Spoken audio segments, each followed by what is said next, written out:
All right, we'll call this general committee meeting to order. Welcome, everyone. Thank you for being here this evening.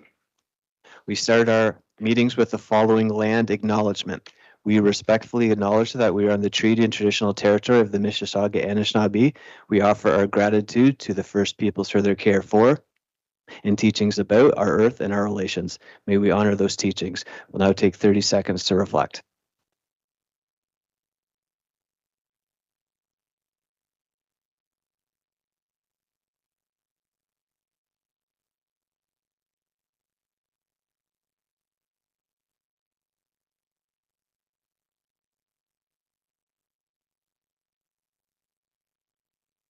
Please stand for the singing of the national anthem.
The Council for the City of Peterborough recognizes the principles contained in our Constitution and the Canadian Charter of Rights and Freedoms.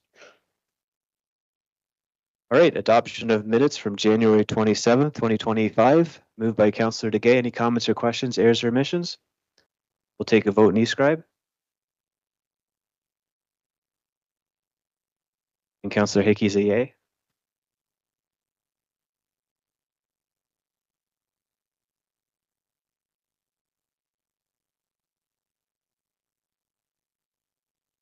And that is carried. Thank you, everyone.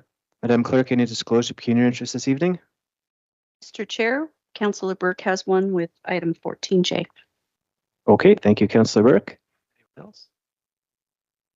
Yeah, you can if you. Thanks, Chair Beamer. I just for the report 14J. I'm a tenant at the Commerce Building, 129 Hunter Street West. Okay, sounds good. When we get to that, did you want to separate that one property out? Please. You sure? Okay, we'll do that. Thank you, Councillor Burke. All right, we have one item coming out of closed session this evening. Land acquisition. that council approve the recommendation outlined in report LSRS 25-005 dated March 10th, 2025 of the Commissioner, Legislative Services as follows. That respecting a proposed land acquisition, staff be directed to proceed as outlined in closed session report LSRS 25-005 dated March 10th, 2025 of the Commissioner, Legislative Services. Moved by Councillor Baldwin. Comments or questions? We'll take a vote.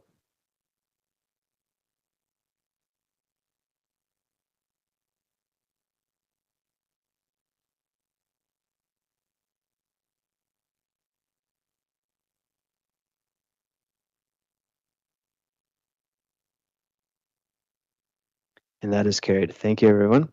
All right, we'll move to our consent agenda. Committee members, let me know if you'd like to speak to any of the following items. 14A, 2024 Council Remuneration and Expense Statements. Anyone wishing to speak to that? Seeing none. 14B, Supply and Installment of 8 radio. Mayor Leal. 14C, Appointment of PACAC Report. Anyone wishing to speak to that? Councillor Real. 14D, Housing Accelerator Fund 2 Program Update. Anyone wishing to speak to that? Councillor Real. 14E, Rogers Street Parking Restrictions. Anyone wishing to speak to that? Seeing none. 14F, Bensford Road Autonomy Drive Traffic Signal and All-Way Stop Review. Anyone wishing to speak to that? Seeing none. 14G, Contract Extension for Selwyn Link Bus Service. Anyone wishing to speak to that? Seeing none. 14H, Renewal of Trent University Universal Bus Pass Funding Agreement. Anyone wishing to speak to that? Seeing none. 14I, Agreement with Orca for the operation of Beaver Meat Campground. Anyone wishing to speak to that? Seeing none. And 14J, we've separated out, and Councillor Hakey wants to speak to it, so we'll go to Councillor Hakey. All right, up for consent this evening, 14A, 14E, F, G, H, I. Moved by Councillor Purnell. We'll take a vote.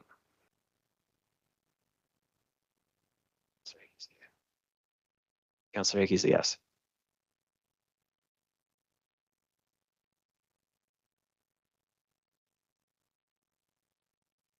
And that is carried. All right, we have one item this evening under the Planning Act, and I will pass it over to the Chair of Planning, Councillor Purnell. Thank you, Mr. Chair. So we do have the one item. It's a zoning bylaw amendment for 2248 Old Norwood Road. This is a standard rezoning application under the Planning Act. And so we will start with a staff presentation this evening. And tonight we have Ann Taylor Scott, our Manager of Development Planning, doing the staff presentation. Welcome to the podium. Welcome to the chambers. Thank you. Thank you and good evening.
Thank you. Thank you for bearing with. Thank you for bearing with the technology. So good evening, Madam Chair, Your Worship, members of council, fellow staff, members of the public attending this evening.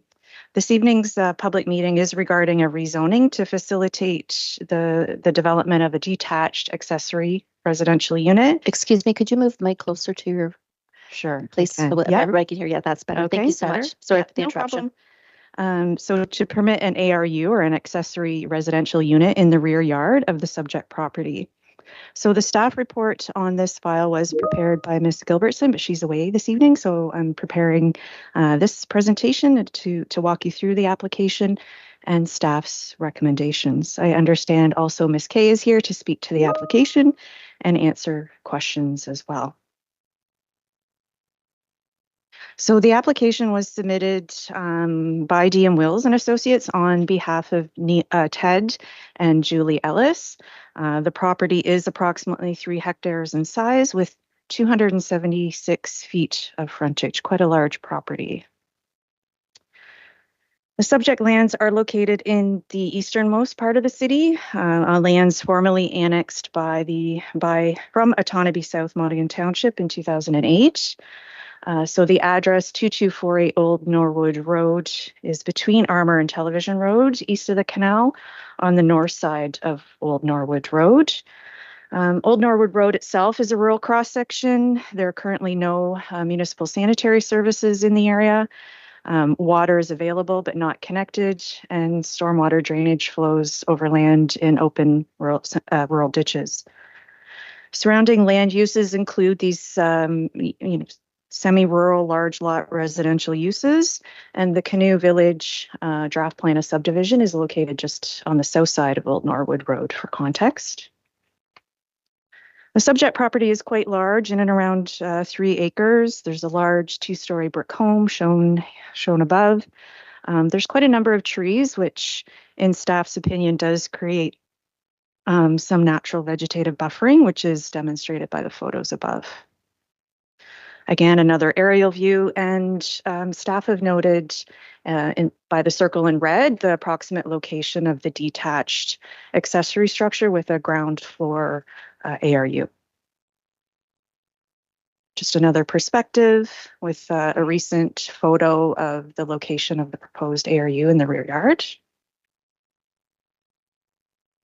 So the next 3 slides illustrate the proposed concept plan and the architectural plans that were submitted with the application.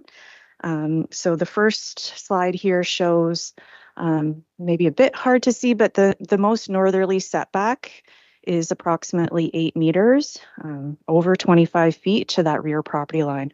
So just for context, that is a fairly robust setback, much greater than you would see in some of the tight urban lots in the balance of the city. Given the vegetation as well, this structure wouldn't be visible from the right-of-way. This is a concept elevation, and this demonstrates how the applicant came to the height calculation. So originally when the application came in, the request was for 6.7 meters. However, after further dialogue with the applicant and some more calculations, we determined that height, as required to be measured by the zoning bylaw, is actually 5 meters instead of 6.7 meters. So that is something for the committee to consider tonight in deliberation of the zoning bylaw amendment. The applicant is amenable to reducing that height down to 5 meters. And that's just upwards of about 16 feet. This is a concept floor plan. It's a 2-bedroom bungalow style accessible apartment unit, ARU. There's no living space requested or proposed on the 2nd story, and it's sitting in at around 100 square meters or 1,100 square feet. So the rezoning in particular would be a site-specific rezoning to a special zoning district 31, which is a zone that we've used in other areas of the city to allow residential development on private services where it makes sense. And in this case, it is staff's opinion that it does. And the special exemption to 12G would recognize that height of maximum of 5 meters, and that would preclude the 2nd story from ever being converted as well. So in terms of the application, is supported by the provincial planning statement. It is an example of gentle intensification on private services. Over the fullness of time, it is anticipated that these lands could further intensify once those services are extended. But for right now, this is an appropriate use of the property. It conforms to the city's official plan. Again, while ARUs are promoted on full services, in this case, it is an appropriate implementation of the official plan through the rezoning. The application also fulfills the objectives of the strategic plan and contributes one more unit to the city's housing pledge. Notice of this application was circulated in accordance with typical requirements. A notice was in the paper and a mail out was provided. Staff did receive one objection to the application, and that is on file. Concerns included regarding height. So height was an issue. So the reduction of that height through the zoning bylaw amendment may appease that concern. And also concerns about the setbacks. However, as noted, the 8-meter setback is quite robust in these circumstances. So respectfully, staff's recommendation is to recommend approval of the rezoning this evening. It will facilitate another ARU, residential dwelling unit, on an existing lot along Old Norwood Road on private services. Thank you, and I'd be happy to answer any questions. Thank you, Ms. Scott. Are there any questions from council? Councillor Duguay, go ahead, please. Thank you, Chair Parnell, and thank you for your detailed presentation. The SB 31, my recollection, it's a zone that is in place to acknowledge large lots on private services, if I read the bylaw correctly. Through the chair, that is correct. There's a special policy in that zone that says there's nothing to prevent residential use from occurring on that site on the private services, whereas some of our other zones aren't quite so forgiving. You may recall a recent rezoning along Armour Road, and this is the exact same zone that would be applied in this scenario as well. Thank you. I have, Chair Parnell, one supplementary question. What is the, and I apologize for not asking this earlier of planning staff, what is the standard rear yard setback in the SB 31 zone for an accessory building? Thank you. Through the chair. So for an accessory building today in the Autonomy South Monaghan zoning bylaw under the R1, the setback would be 1 meter, so 3 feet for an accessory structure. In this case, they're providing 8, so greater than what is zoned today. And then as this shifts to the SP 31, which is the city's zoning bylaw, the minimum setback in our tight urban fabric lots is 2 feet for an accessory structure containing an ARU. And if I might, Chair Parnell, that was my recollection. I thank you for clarifying same. Thank you. Thank you. Any further questions? Seeing none, thank you very much, Ms. Scott. And we do have one delegate to come and speak to us, the agent for the applicant, Diana Key. If you would like to join us, please.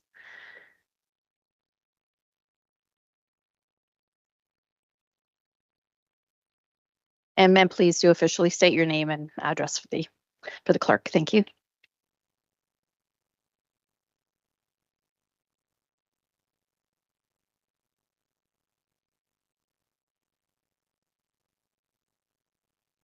Is that loud? There we go.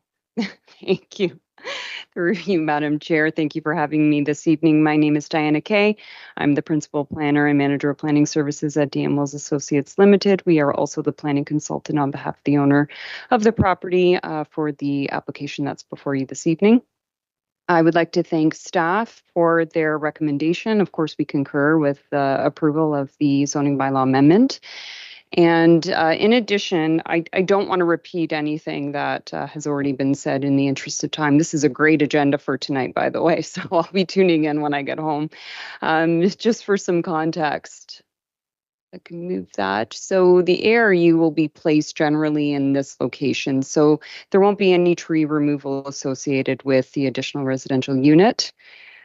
It's already shown. We just want to demonstrate some of the existing vegetation.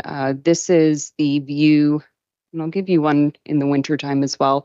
So the neighbor that submitted the letter in objection to the application lives just north of this property line.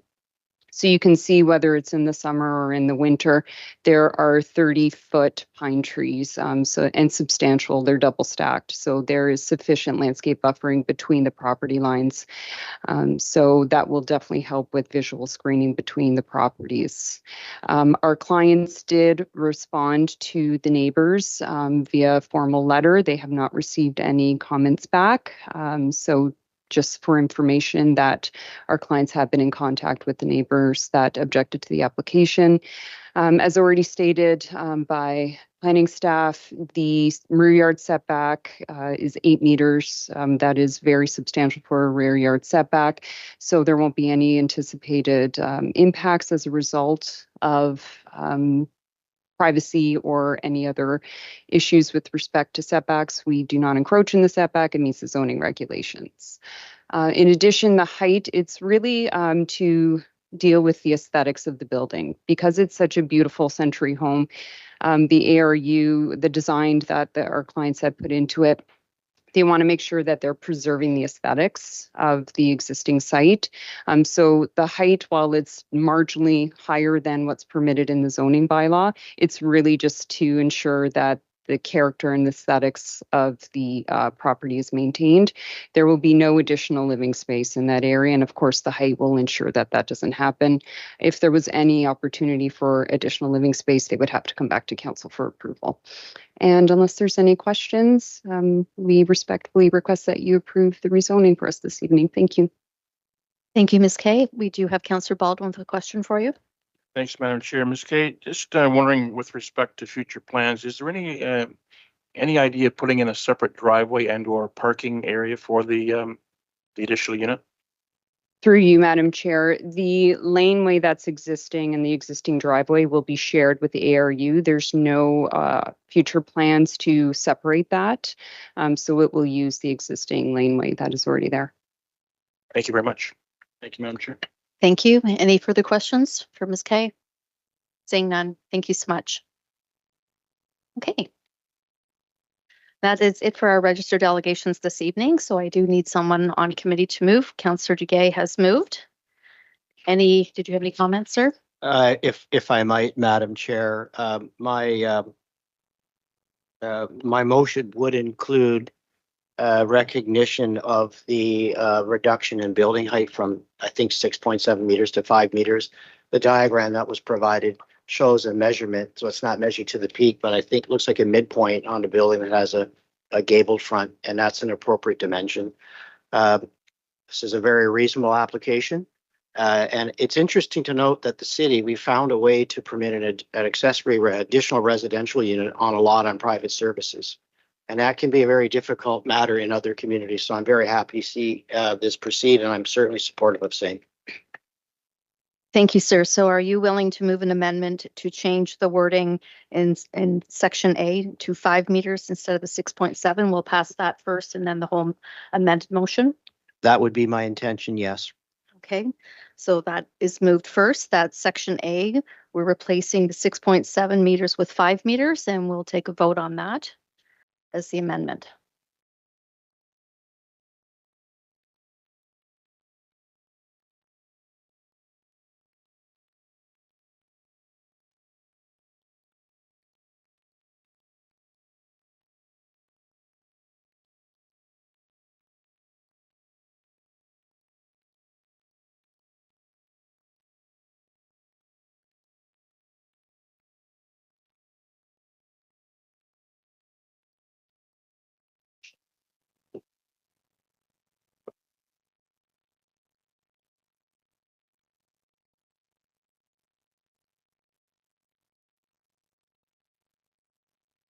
Your Councillor Crawley is a yes.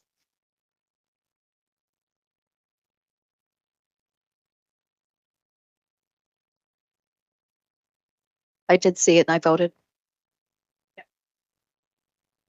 And that is carried 10-0. Thank you. And now Councillor Duguay is moving recommendations A and B as amended. We could load that up, please, for the vote.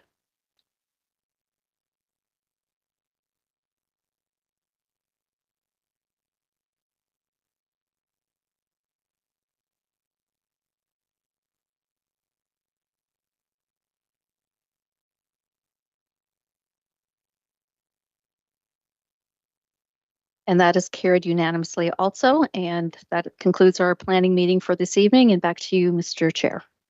Thank you very much, Councillor Purnell. All right, before we proceed, we'll just note that Councillor Hickey's computer is not working this evening, so that's why he's verbally giving us a yay or a nay.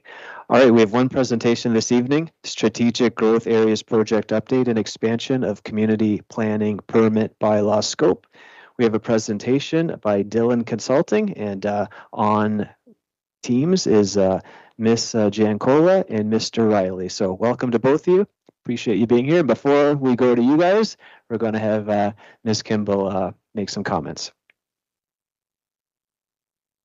Thank you. Through you, Chair. This report actually that's before you tonight has two elements to it. So if I might just refer you to the recommendations section of the report. So in part, you're correct. We will hear a presentation, an update essentially of where we are at with respect to the strategic growth areas, secondary plan and community planning permit system engagement and that process. Ms. Giannicola and Mr. Riley will speak to what we've heard so far, where we are at, and what our next steps will be. But this is also an important report and recommendation for council at this juncture to decide how we are going to approach implementing the official plan from a bylaw perspective to the balance of the city. So we are recommending that that council concur with staff's recommendation to proceed with what we're calling option number 2, as indicated in this report, to expand this community planning permit system to the balance of the city. There is rationale included in the report, and I would be happy to review that with you if you like, or answer questions about that before we go to the presentation. I'll leave it to council to decide how you'd like to proceed. Councillor Real, did you have questions? Councillor Real? Through the chair to Ms. Kimball, I'm reading this and I'm puzzled because I'm trying to figure out why this is here tonight. Because the process has not been completed. And when I went back today and reviewed the meeting of December the 9th, 2023, it stated that council would be consulted. And I have not been consulted by either Dillon or the other company. And that's part of the process. But when I'm reading this here, it sounds like you're already along the trail here and asking us to approve option 2, which is including all of the city. So we have not had any opportunity as a councillor or council to speak on this matter. If I wouldn't have gone to the meeting in January at Healthy Planet, I wouldn't have had a clue where you were on this until I read this here tonight. So I'm trying to get it in this gray matter, why we're here tonight, because you haven't consulted with us. Through you, Mr. Chair, to Councillor Riel. For clarification, and I apologize, we are dealing with two different matters. So tonight we are asking, by virtue of the same report, to enter into or begin the process of extending the CPP to the balance of the city. This the update that you're receiving tonight and the presentation on the current process, which is currently underway, has not been completed. That process is sort of midway. We anticipate bringing forward back to council documents throughout at different stages throughout the process, but ultimately with a goal of April of 2026 for council adoption of the actual community planning permit system. So we're still away from that.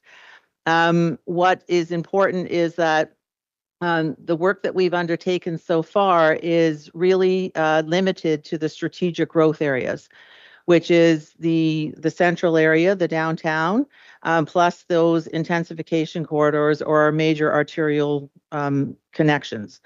And so that's where the majority of the growth will occur, and that's what we started out in terms of this, implementing the official plan through this community planning permit system for those areas only. The balance of the city, the neighborhoods and the employment districts were intended at one point to be addressed through an overhaul of the city's comprehensive zoning bylaw. As an alternative to implementing a new comprehensive zoning bylaw on the balance of the lands within the city, we have the option to extend and expand the community planning permit system to the balance of the city. And it's opportune to make that decision now because we can connect and incorporate the engagement. We can combine the engagement process for the balance of the city with what is already underway for the strategic growth areas. So it would be incorporating, all of the lands within the city, implementing that through one tool, which is a community planning permit system. But that tool and that process would not be complete until next spring of 2026. Through the chair, I'm listening to you, but it's like fait accompli. There's option 1, option 2, and option 3. Option 3 is the complete city. So there has to be a dialogue. That dialogue has not taken place with us as council. So somewhere along the line, staff has taken upon themselves, or what you've gathered so far in meetings or pop-ups or whatever you're saying, is this is the way that people want to go. We are the ones that are elected to make the decisions. And I'm saying you have the cart before the horse. You want me tonight to make a decision to include all of the city when we haven't had any dialogue. Through you, Mr. Chair, to Councillor Riel, no, we're not asking council to make a decision on the approval of the plan. What we're asking for is council to make a decision on the approach that we're taking to implement the official plan for the balance of the city. So the option in front of council tonight with respect to the balance of the city is to direct staff to either start the procurement process to initiate a process whereby we would create a new comprehensive zoning bylaw for the balance of the city, or extend and expand the current process that we're undertaking with respect to the community planning permit system and incorporate the balance of the city into that process. So we're still in early stages of that consultation, that engagement plan. And this is a moment in this process, moment of time in this process whereby we could easily incorporate the balance of the city into the process. And of course, council will have the ultimate ability to approve or disapprove or modify that process as we go. Great. Councillor Riel, would you like to go back on the list? Still haven't had my question answered. Okay. So I'll go back on the list. Put you back on the list. I'm still not getting my answer or my question answered. I'll put you back on the list. I have Councillor Burke, Crowley, and Riel for a second time. Councillor Burke? Yeah, thanks, Chair Beamer, and through you to Ms. Kimball. Thanks for starting your presentation. I just want to make sure that I have it right from where I sit. So I I guess what in the feasibility report for the CPPS in November, we were told that throughout the process of building that bylaw, that there would be many touch points back to council. Commissioner Papadakos said that so that we were all on the same page as the process moved forward. And I assume that this is one of those touch points to do with the building height, but it's not deciding on anything except the area, expanding the area from beyond the central area and the mixed use corridors. But I think the point that Councillor Riel is trying to make is a concern of mine that I feel it's important to voice, because so much of the CPPS is built on, the whole plan is built on the consultation. And so you're removing council from these planning decisions, but when we asked SGL and Dylan about the sort of implications about that on November 6th, their response to us was that council would have some significant input in the development of the CPP. So I think what the councillor's asking for is as the process moves along, is there going to be an opportunity for either city staff or the consultants to connect with each one of us on council to have our input? Through you, Chair, to Councillor Burke. Yes, I mean, tonight is one such touch point. So the presentation that you'll hear from our consultants will actually bring you up to speed with what we've heard so far and what we've heard since we last presented to you in December. We have incorporated in the engagement plan, multiple touch points with council to keep you apprised of where we are going, what we've heard, and what the next steps are in the process.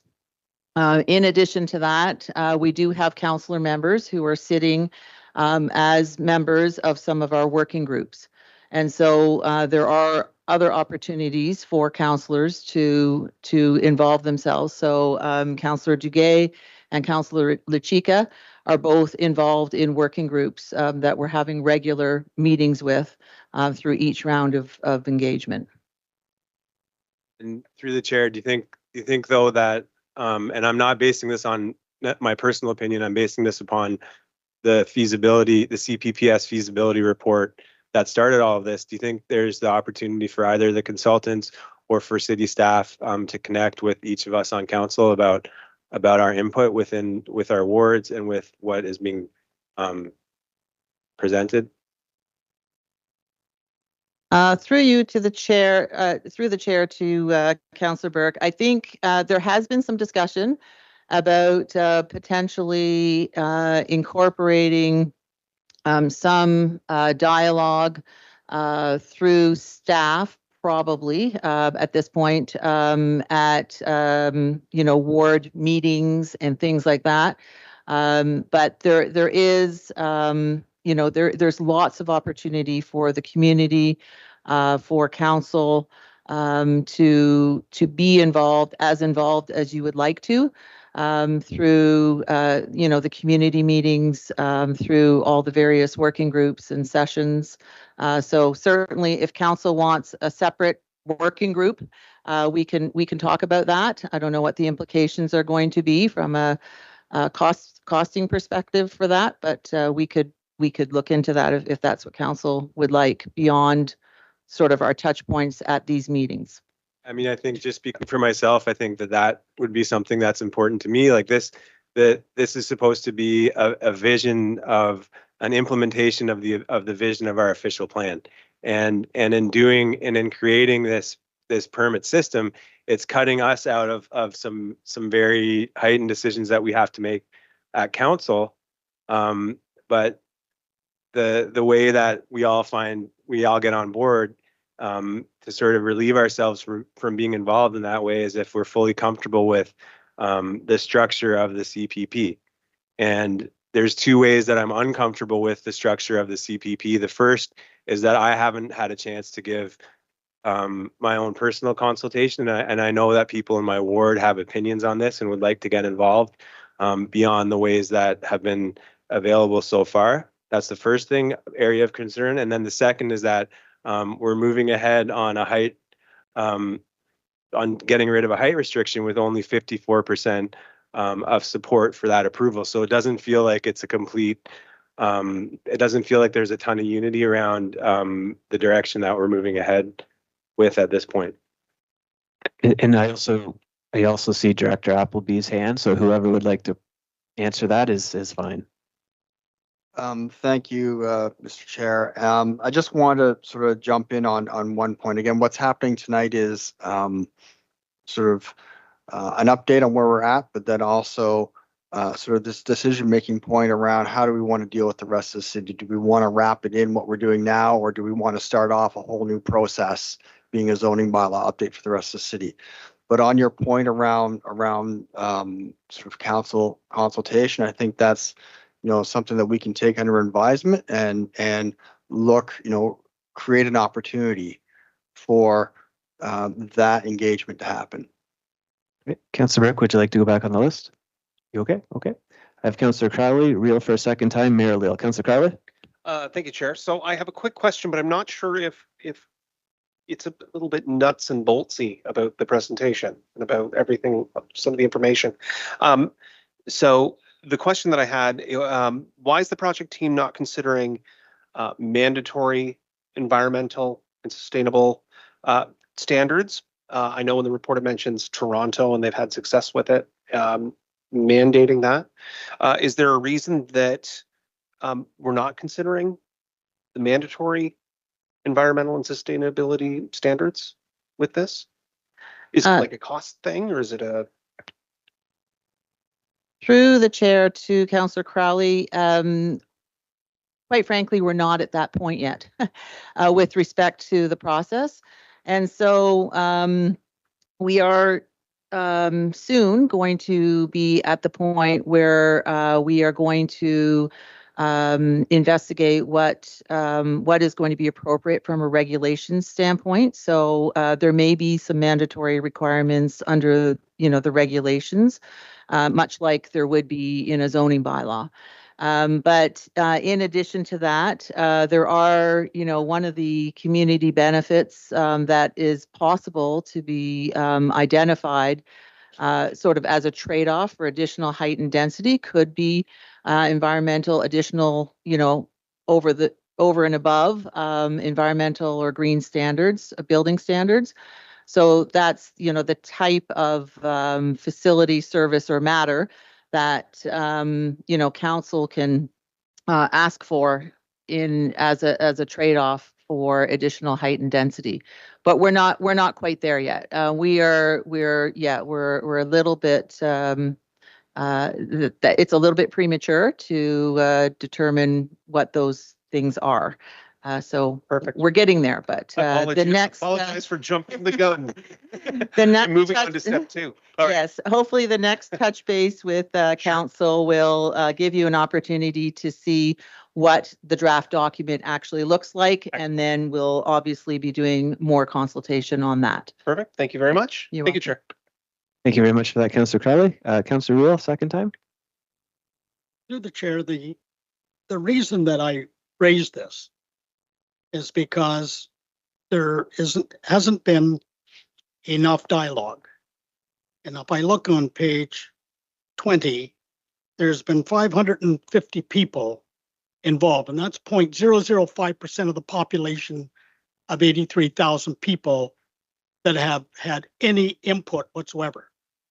The meeting that I was at Healthy Planet, there was more questions than was answered, and people were confused. But the CCP, if we go that way, it takes the power away from council, and it takes the power away from the people of what they want their city to do. If you follow along the dotted lines, only 6 communities in Ontario, and 5 are thinking about it, of 444 municipalities have even entertained doing this, because that's the information you give me. And what I'm saying is every person here on council was elected to do a job. And that was to look after the people of their ward and the community. I have not been consulted. I have not been asked about option one.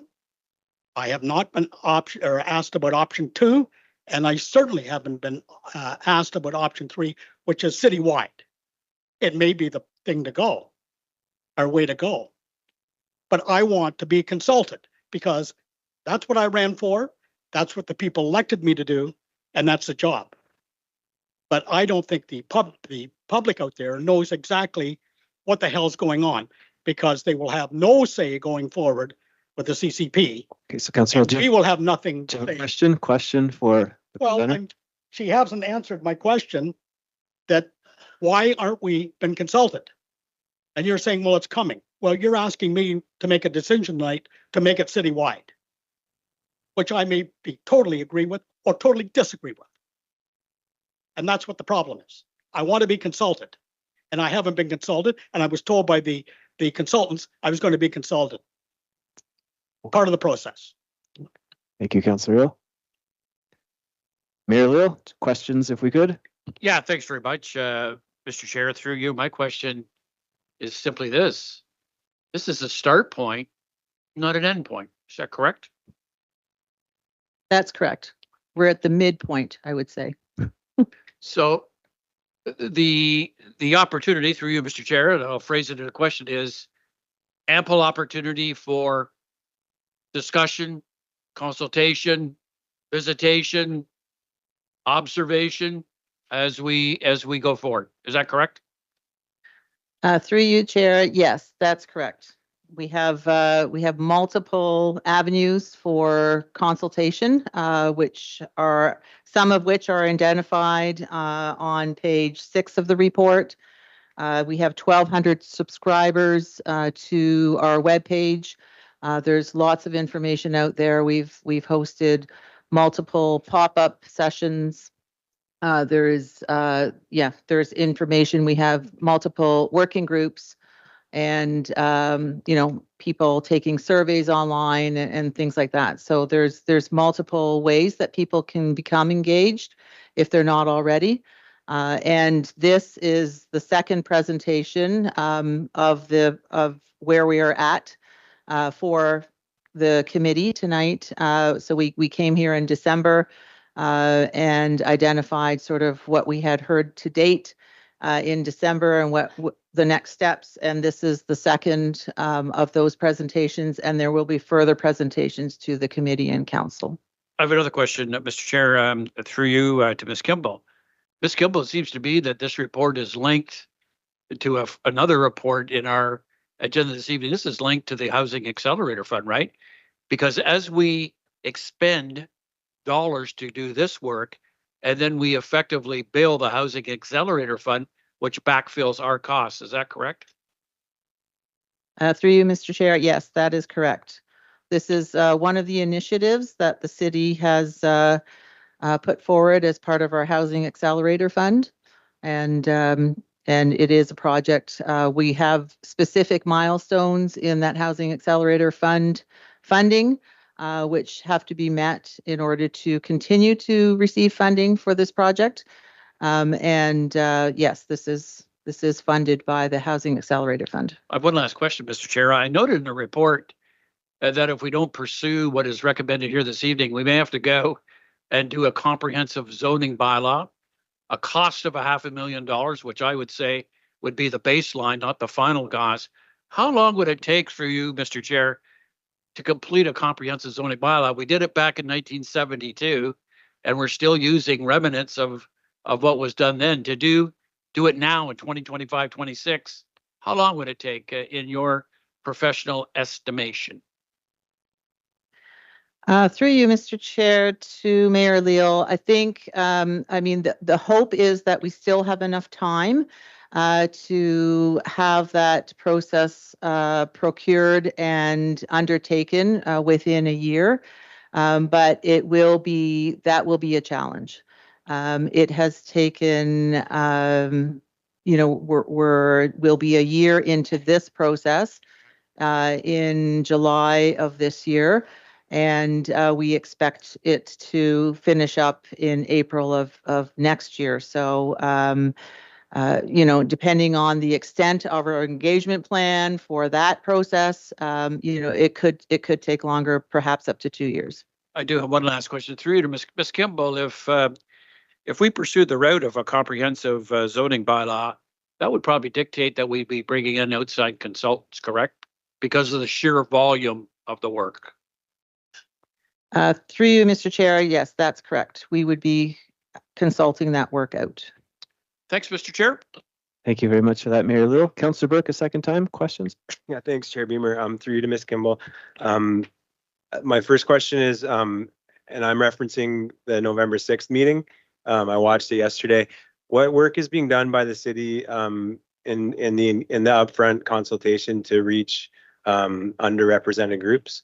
I know that when the consultants were here, they talked about Waterloo and Burlington. They had specific strategies to work with outside agencies to reach those underrepresented groups. Through you, Mr. Chair, to Councillor Birk. So we have set up a host of working groups, some of which include one of which is referred to as a community advisory group. And so it includes representatives from various organized groups throughout the city. And then we have taken on, I believe, I stand to be corrected, but I believe there's 5 or 6 members, community members at large, with a diverse demographic and who applied to sit on that working group. And so there is, in addition to those advisory group representatives, there is, I believe there's 6, but I could be corrected. It might be 5. But at least 5 or 6 paid members of the public, of the community, to come and work with us on the working groups. So we have offered them an honorarium for that. Thank you very much. And through the chair, I had a question about and I know that it's not finalized yet, but what's the current threshold for a variance to be considered by council when it comes to height restrictions? Through you, Mr. Chair. So it depends on what we're talking about. So the official plan, for example, currently identifies a maximum height in some designations, not all, and identifies what would be appropriate at key intersections and things like that. The minister, in approving our official plan in April of 2023, removed the maximum height restriction from the downtown core area of our official plan. So it varies depending on where you are within the city. But yes, there are some height limitations and height references currently in the official plan. Height is also regulated currently by the current zoning bylaw. Through the chair, in terms of us being part tonight of building the CPPS, one of the things that council gets to decide upon in the CPPS is to set the threshold for what comes back to council and what is delegated to staff. So can you speak to what that looks like currently with the plan? Sure. Through you, Chair, I might leave that for further discussion with the consultants because I know that is part of their presentation. But you'll see with the discussion and through the presentation that there's an opportunity for 3 classes of development. There are, the council has the opportunity then to set the parameters for, so if a certain class was, so for instance, a class 1 may be an instance where an applicant complies with all of the bylaw regulations. No variance or relief is required. Class 2 would be an instance potentially where staff has the flexibility to approve up to a certain height limit or, a certain, some flexibility with, specific parameters set out and assigned. So it's a, a controlled sort of approval, but it will alleviate that application from having to come, back to this committee, to council in each and every instance. The third instance would potentially be, and most municipalities who have a CPP in place would have an opportunity to allow for anything beyond a certain threshold for council to consider those types of approvals. And of course, if it does not comply with the official plan, that applicant needs to go back to amend the official plan. I'll finish with this, but I think back to the point about our input on all of this. The comment was just that, council will set the thresholds.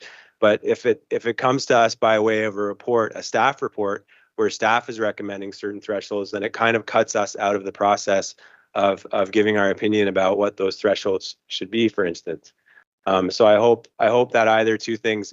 First thing, that we'll have a chance to give our input and to see what those options could be, or that when it comes time for us to approve the bylaw or a step in the process, we as council could be given options as to what those thresholds could look like. So then we can vote and decide on that as a group. Thank you. Thanks. And through you, just to respond to that last request, absolutely. Council is the approval authority of this bylaw. So at the end of the day, it will be council's decision as to its comfort level with respect to what those thresholds are and at what point does it need to come back to council. Thank you very much, Ms. Kimball. All right, so we do have two presenters with Dillon Consulting, Ms. Giancola and Mr. Riley. So welcome to both of you. Good evening. Thank you for the fruitful conversation. Just to clarify, David Riley is a principal with SGL Planning and joining me today, and I am Justine with Dillon Consulting. I believe you can see the slides okay, so I'm just going to go ahead and jump to the next slide here.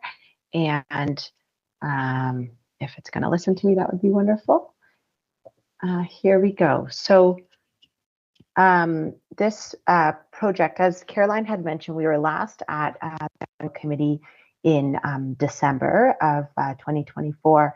But what we wanted to do today is provide a bit of an update on what we've done since we last met with yourselves and get feedback and input on some of the kind of critical things that were discussed just before this presentation in terms of kind of where preliminary thoughts are based on feedback from the community and the materials to date.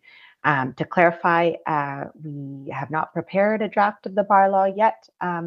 We're actually working on a directions and recommendations report that would look at kind of based on the feedback where we're at, and would love any thoughts and perspectives from committee this evening.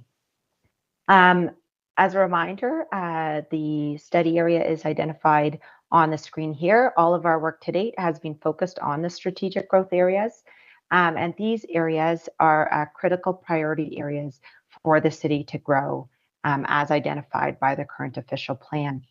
Part of, as an outcome of this exercise, there will be an official plan amendment, a secondary plan which is implemented through an official plan amendment for these lands to establish the enabling policies and any land use designation changes that may come up through this exercise, as well as a community planning permit that will ultimately guide any development going forward within these strategic growth areas. A critical component of engagement to date included a review and identification of a vision for these areas to be diverse, for development in these areas to contribute to a diverse, connected, complete and resilient and physically responsible community. And we've established preliminary draft guiding principles based on feedback from the public, the stakeholders as mentioned, and yourselves when we met back in December. as we look at kind of where we're at on this process, so as it relates to the strategic growth areas, that work initiated in the summer of 2024, and we have had a number of rounds of public and stakeholder engagement to date. The work that we've done to date has culminated in a number of guiding principles and issues and opportunities. And then we've even gone, we went to the community in February of this year and also launched a number of public engagement materials to get preliminary thoughts and input on what could growth look like in the strategic growth areas. And so this round of engagement was really to look at what preliminary concept for both land use, transportation, parks, and open space could look like in the area. And today, we'd like to provide you with some preliminary thoughts and feedback from that round of engagement as we look to proceed with putting together a draft directions and recommendations report to look at what the secondary plan and community planning permit bylaw could include.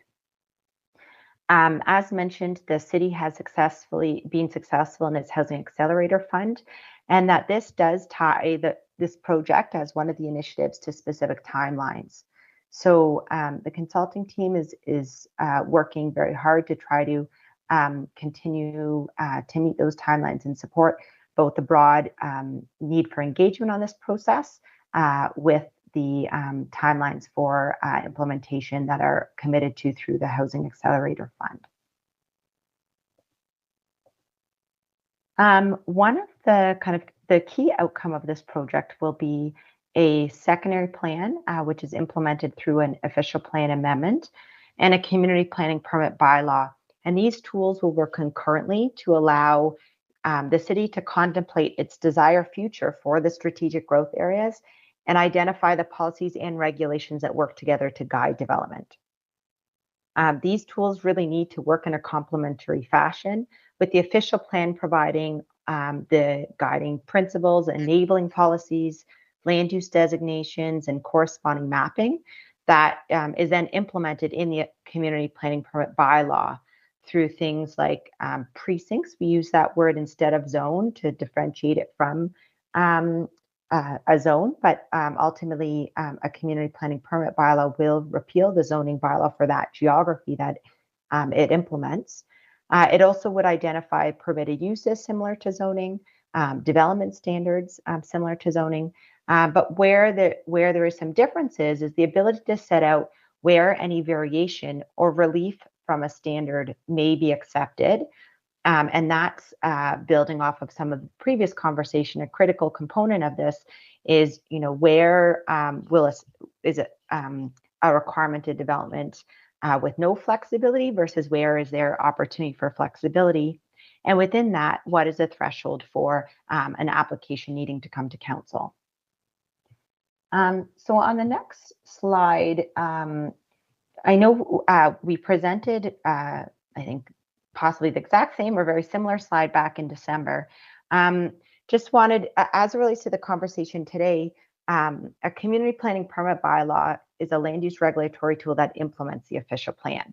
So anything that does require an official plan amendment would also require a community planning community planning bylaw amendment. So that is kind of outside of the purview of what we're able to address through an application once the bylaw is in place. And that would be a separate process with public input, council approval, as if similar to a zoning bylaw amendment today that would come in, or an official plan amendment today. But within a community planning permit bylaw, a municipality needs to establish classes of development. And what we've got on this slide is initial thought of how those classes of development could exist. So in this example, class 1 would be a class of development defined by the bylaw for any application that meets all of the defined development standards and permitted uses. And this is typically approved by staff to help facilitate a streamlined development approval process. A second class would capture applications that generally meet the intent of the bylaw, but require relief from a specific standard, development standard, or perhaps general provision or parking standard, but it's within the limits established by the bylaw. So as mentioned this evening, we don't have a draft of the bylaw yet. We're looking for thoughts and feedback on this, the directions as it relates to putting together the bylaw, as that is one of the next steps on this process. Class 2 also would allow for the approval of a discretionary use. And so that's a unique term where it's a use may be permitted subject to specific criteria or conditions established by the bylaw. And we're looking at what potential discretionary uses could be. Again, this class, we would recommend as a staff variation to recognize the overall objective of streamlining development applications, but where we set those thresholds are yet to be determined through this exercise. Then a third class is for any application that goes beyond a staff 2 threshold. So again, the intent is an application generally meets the overall intent of the bylaw, but requires relief from a development standard beyond the established thresholds. It's important to recognize that any application, whether class 1, 2, or 3, is subject to a 45-day review and approval period as per the legislation, and that the bylaw itself would establish what's the criteria that needs to be used to contemplate any variation for a class 2 or class 3.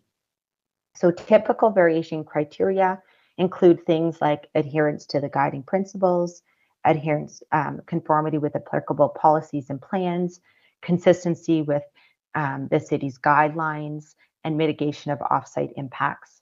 And again, would love any thoughts and perspectives from the committee on specific criteria that might be contemplated. Another thing to note is that the legislation does not have minimum notification requirements when a community planning permit bylaw is in place. So the bylaw itself would need to identify that if there are specific requirements that you'd like to use. Most municipalities that have used a community planning permit system have introduced some level of notification requirements for staff and council variations. And we know that the city of Peterborough is currently moving towards, on-site signage and mail out for a zoning bylaw amendment and minor variance application. So we're looking at whether some of those practices might be appropriate to carry over under a community planning permit bylaw as well. But again, I would love any thoughts and perspectives from council on that. Another really important thing to recognize is that nothing in this process takes over the need to deal with any subdivision of land. So if there's a consent or a draft plan that is unimpacted by this process, and a building permit is also unimpacted. So that is a separate process following a community planning permit for an application. One last point I wanted to make on this slide is that the city may require facility services and matters, such as affordable housing, in exchange for height and density above the existing zoning permissions. And this is something that we'd like to get your thoughts and perspectives on this evening. No decisions have been made as it relates to height and densities, but we have started to get community feedback and input on some different trade-offs as it relates to height and density.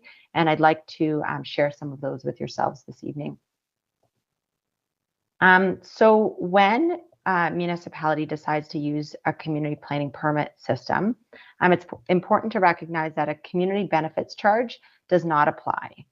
And that where a community planning permit system is used, the legislation allows for the municipality to identify conditions for the provision of facility services and matters in exchange for specified heights or densities of development.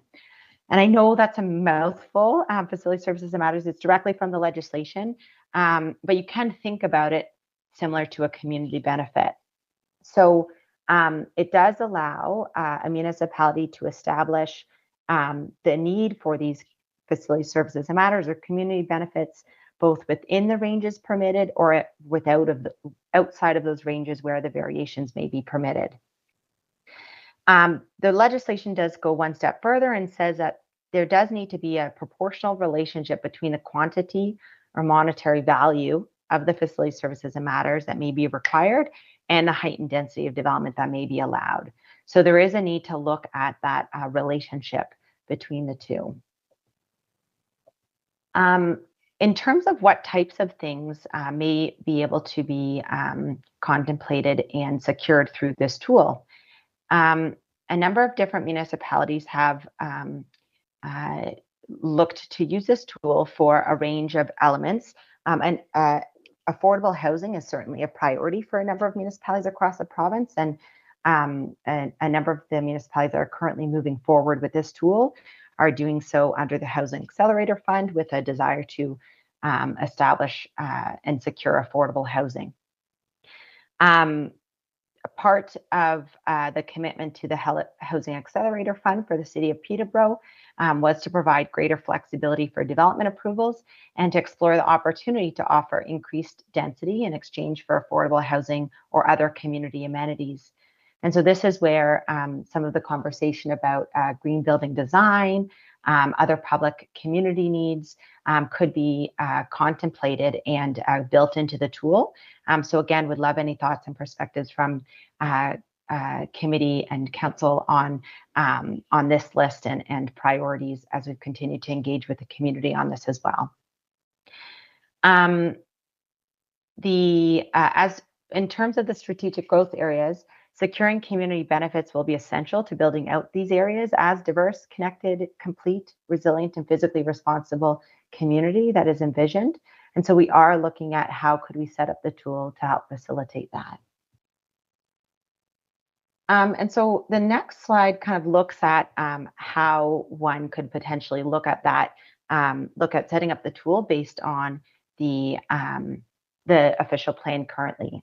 So the city's official plan currently controls maximum building heights for most land use designations other than the downtown core area. The existing zoning bylaw also controls maximum building heights. And right now there's an opportunity for alignment between the two. Given that the community planning permit bylaw needs to implement the official plan, this secondary plan exercise is exploring whether the official plan needs to continue to control maximum building heights or whether it could be effectively managed through a community planning permit bylaw. In addition, we're exploring what areas might be appropriate to allow additional height or density in exchange for facility services and matters such as affordable housing.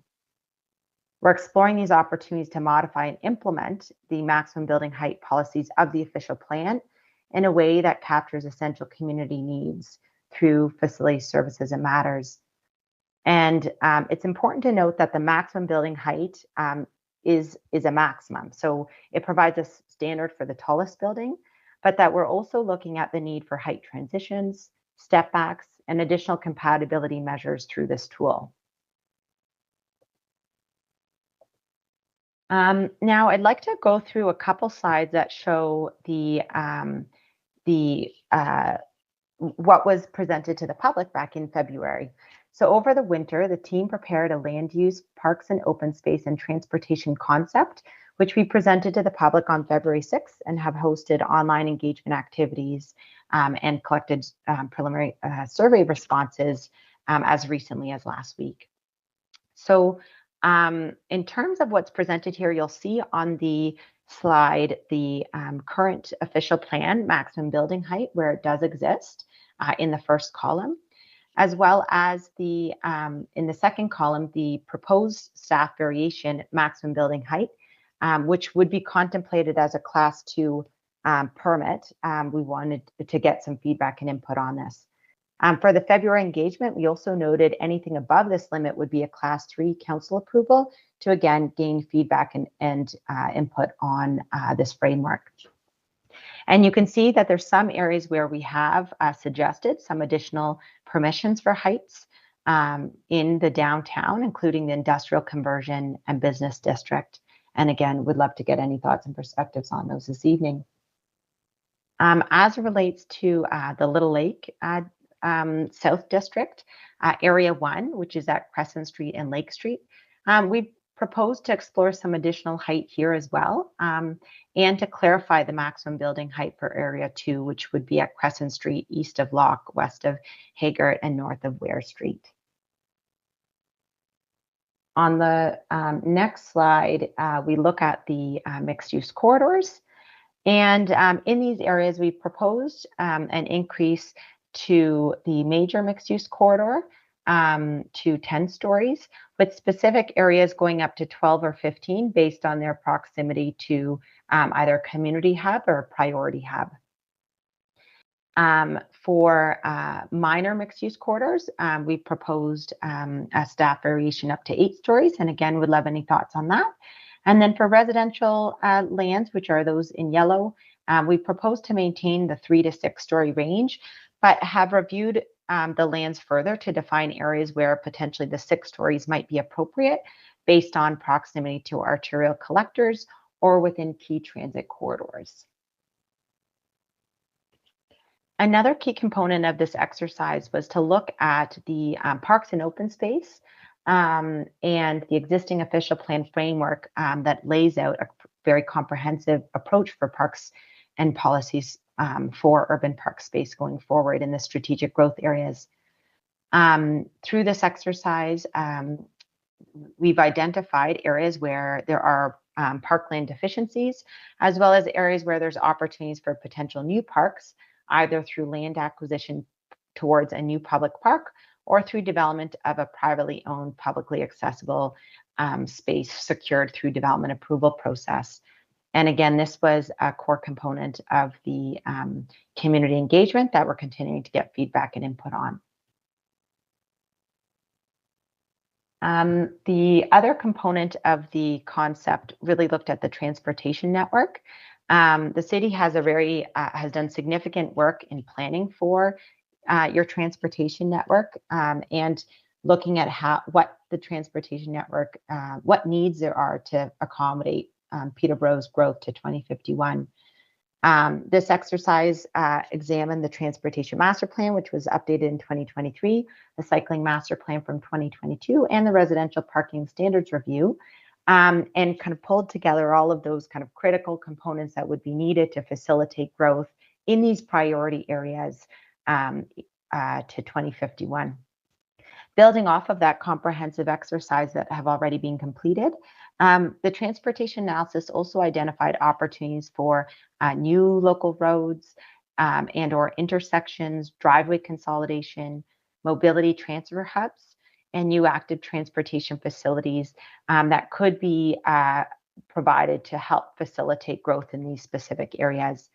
Now, these long-term transportation network improvements will inform the official plan amendment and community planning permit bylaw, but they really, their location are conceptual and would be confirmed through subsequent development application and review processes.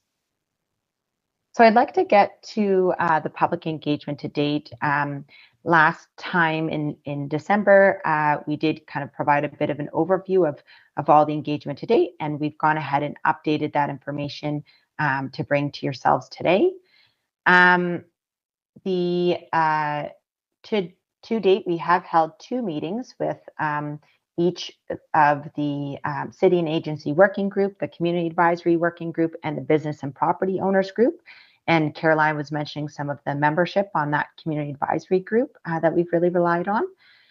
We also have had Indigenous outreach. It's been initiated and is ongoing with a number of one-on-one meetings being held. And we're currently trying to secure an in-person meeting for the end of April. We also had, as part of this last round of engagement, a second project survey that ran from early February to mid last week, asking for key input on some questions that are critical to how we set up the official plan amendment and community planning permit bylaw. And so I'm going to spend a little bit of time today just highlighting some of the results, but a more fulsome engagement report is forthcoming. So first, and this is from the survey itself, This survey was closed last week. We received a total of 219 responses from a broad range of demographics across the city. The largest group was the 55 and older, which represented just under 35% of the responses, followed by the 18 to 34 demographic, which represented about 25% of responses, 35 to 44, which represented about 21% of the responses, and then about 14% were the 45 to 54 age range. The majority of respondents live in Peterborough, so just under 50%, with another 25% indicating that they work in Peterborough, about 10% selecting that they are a professional interested in growth and planning in Peterborough, and then a number of other specific responses. And that one was a select all that apply, if you're wondering why the numbers don't add up there to 219. So when we look at a couple of the key questions that were asked, one of the things that we spent some time both in the public event and through the online story map and survey was to try to get some understanding of the trade-offs as it relates to the ability to accommodate growth and intensification, and the many things that are desired as a community looks to accommodate development. So we asked those in person and those participating online to imagine a former industrial site in downtown Peterborough that is currently vacant but planned to be converted to a mixed-use development, so residential and commercial, based on the city's current official plan. The existing zoning doesn't align with the vision for land use identified in the official plan, but we did present 3 scenarios and asked for people to identify their preference. So the first scenario, scenario 1A, provided an example of what it would look like if it was built out to the official plan maximum height of 12 stories. And in this scenario, it was a pretty kind of crude maximum build out of those 12 stories. No specific setbacks or anything like step back story applied, but you could accommodate about 380 residential units or 4,500 square meters of commercial space. We also highlighted that there's about 1,400 square meters of green or open space, and that about 5 to 12 stories might be eligible for community benefits such as affordable housing, which is shown in yellow on the screen. Then we asked participants to think about scenario 1B. What if we layered on the compatibility measures of the city's urban design guidelines? This example shows how height transitions from the adjacent residential areas with some stacked townhouses in a more height transitions, but shows an impact on overall units. So in this case, we had lost nearly 200 residential units and had about half of the commercial space being provided. You also saw a significant reduction in the amount of green space as well in this option, and that there's a smaller amount of stories that would be eligible for community benefits such as affordable housing, noted again in yellow. We then put a third scenario, 1C, in front of the community to try to look at what if we explored some additional building height beyond what is currently in the official plan? How might that change what we accomplish on this example site? So in this example, we looked at buildings that were up to 18 stories. We could see a reduction in the impact to the developable space compared to scenario 1B. So it actually had more units than 1B, 79 additional units, and wasn't quite as high in terms of overall density compared to 1A, but did accommodate more commercial space and green and open space compared to 1B. And this had, again, some additional opportunities to secure community benefits identified in yellow. And based on the survey responses, we saw a preference for scenario 1C, with about 45% of responses indicating that being the preferred, followed by 1B with 33% of respondents, and 1A with 17% of respondents. And there was also some really excellent open-ended feedback that we received both in person through one-on-one conversations and notations on our materials, as well as open-ended survey responses. There was pages and pages of materials that were provided in terms of that kind of broad range of comments. But we heard about the importance of affordable housing, really the streetscape, and how to maximize publicly accessible parks and open spaces through future development in these areas. One other question that I wanted to highlight today in terms of the survey responses was around the delegation of approvals and maximum building heights.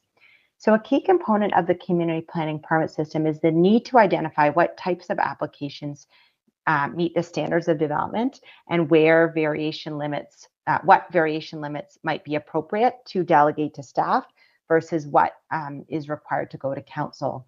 Recognizing the overall intent to achieve a streamlined approval process, but also trying to make sure the city is clear on what is critically important to the municipality as you accommodate growth, and to indicate, where flexibility is allowed and where it's not permitted. So we asked two key questions to try to understand respondent support for approvals as relates to maximum building height and delegated decision making. The first question was about the comfort with staff having the ability to approve development to the maximum building height. And the building heights were those that were previously presented on slide 9 through 11. They were included in the survey itself.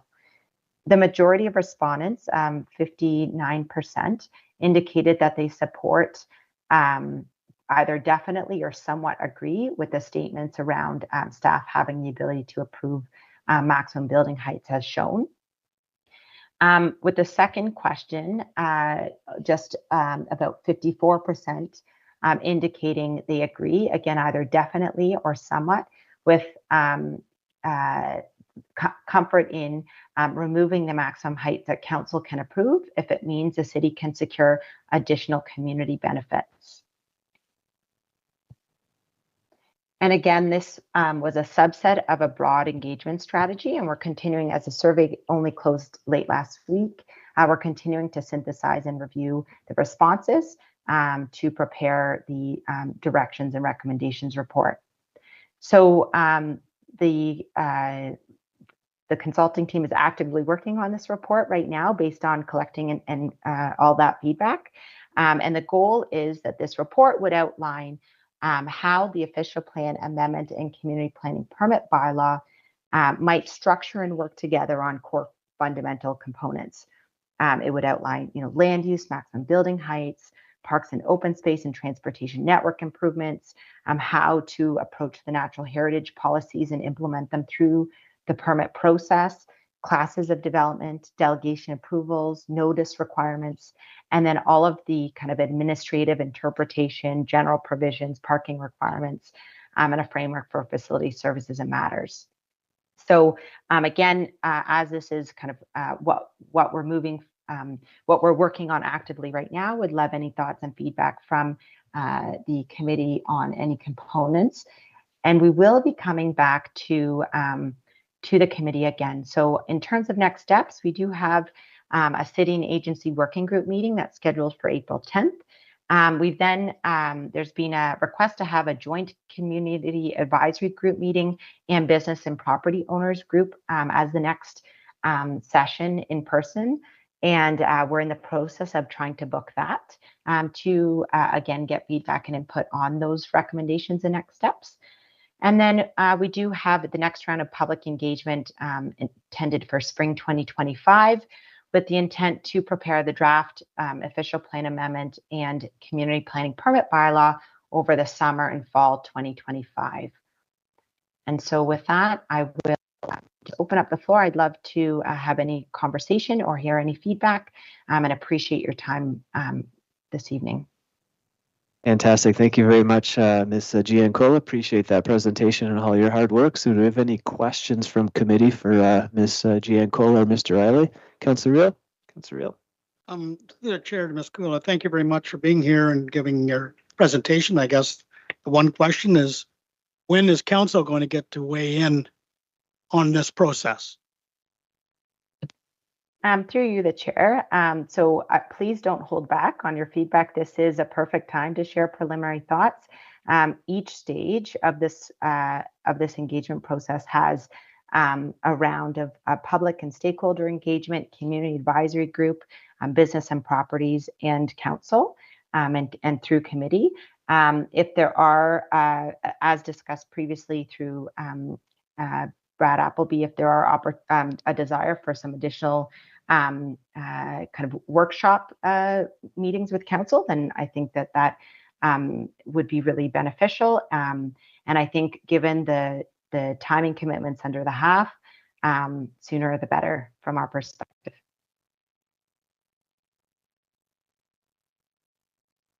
Councillor, if I just get your microphone on. Yeah, thank you, sir. Ms. Cool, I spent 2 hours today reviewing and watching the 6th of November 2023 meeting. It's 2 hours that I'll never get back in my life. But I just want you to clarify that the new bylaw, if implemented, certainly speeds up the process, but there will be no oversight or questions from council of the public because we have delegated authority staff. True or false? Through you, the chair, the bylaw establishes what applications need to go to council versus what would be a staff delegation in the bylaw itself. And so again, that bylaw will be council adopted, and any delegations are set out in the bylaw. It's like the legislation does not require delegation. It is a common practice given the 45-day review period. My last question to Ms. Cool, who makes up the bylaw? If we don't have any input, and this is all community driven, or all of the people that you have tonight said that you have spoken with and community groups and all of this stuff, then who is tailoring or who making up the bylaw that will be presented to council when we have no input? Through you, the chair, we welcome council's input throughout the process this evening, through our previous council presentations and continuing on at each step. We are actively working on this project and would welcome all feedback and input. If I could just add, it's Mr. Riley here. Yeah, Mr. Riley. Through the chair. Just to clarify, we haven't, to Councillor Riel, we haven't created the bylaw yet. We are very early, well, although we've started this process, it starts with a secondary plan, and we are moving towards creating the bylaw. We're working on directions for that now. So throughout the whole process of creating, this is a great opportunity to provide any initial feedback on ideas with respect to thresholds that might be contained in the bylaw that would establish what's delegated to staff versus what's not. But it's important to keep just everyone apprised that the bylaw itself, as we create it, we'll be consulting. There'll be a draft created that'll come and be presented. There'll be comments received on that, then another draft, then a final bylaw. So there's plenty of opportunities to, in the future, to comment on the bylaw, including those thresholds that will determine what is delegated to staff versus what would be going to council. So we're not there yet, but certainly there's going to be many opportunities to participate and to provide your input. All right, thank you very much. Thank you, Councillor Riel. If Councillor Degay and Burke. Councillor Degay. Thank you, Chair Beamer. To Ms. Gina Cola and Mr. Riley, thank you for your comments. Mr. Chair Beamer, this is questions only. We'll be able to comment later, correct?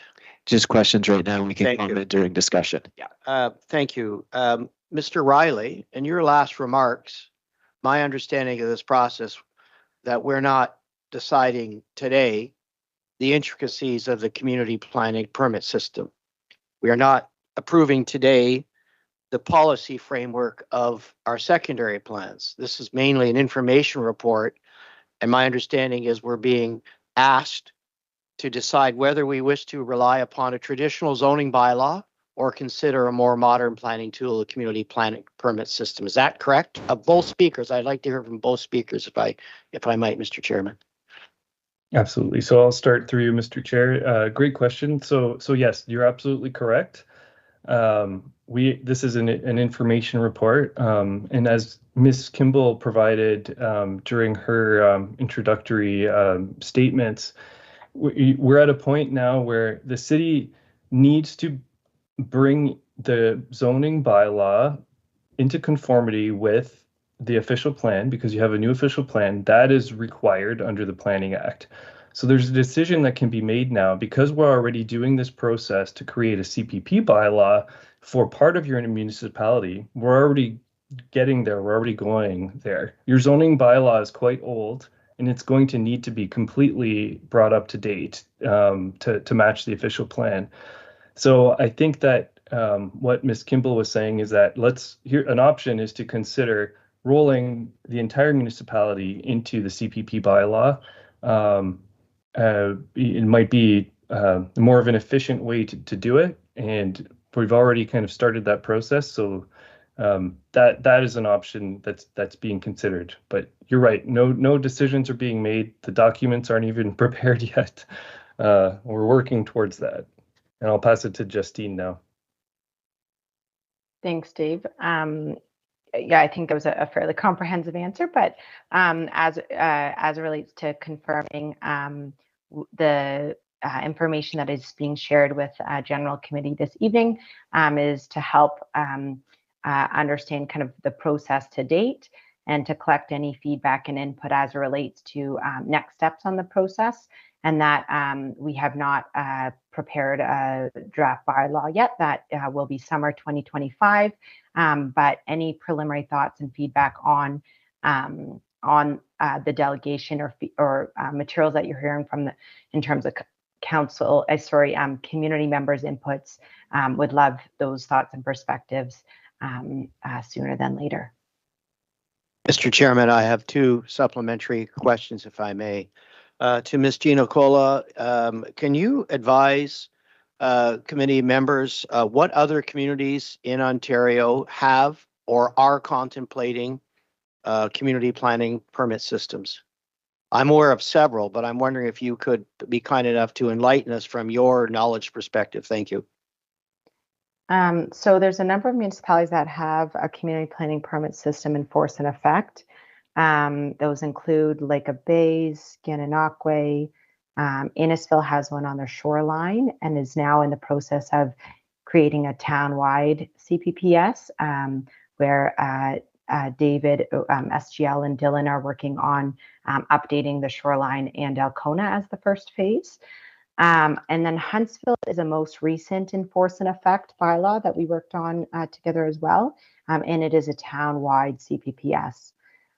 There's a number of municipalities that are now in the process of using this tool. Several are tied to their Housing Accelerator Fund initiatives as well, seen as an opportunity to streamline development approvals and seeking to accommodate affordable housing. That includes City of Burlington, City of Guelph, City of Waterloo. King Township is still in its preliminary steps. David, I'm sure I'm forgetting some others. We've got Saugeen Shores has done a directions report. Am I missing any others, Dave? Yep, Town of Caledon is going to be doing one for part of their municipality, and the only other one I think that comes to mind are two. There's an existing or two development permit systems that are older. One in the city of Brampton, downtown Main Street or Main Street North, and Carlton Place, I believe, is one of the other ones. All right, Councillor Gay, Dave. do you want to go back on the list?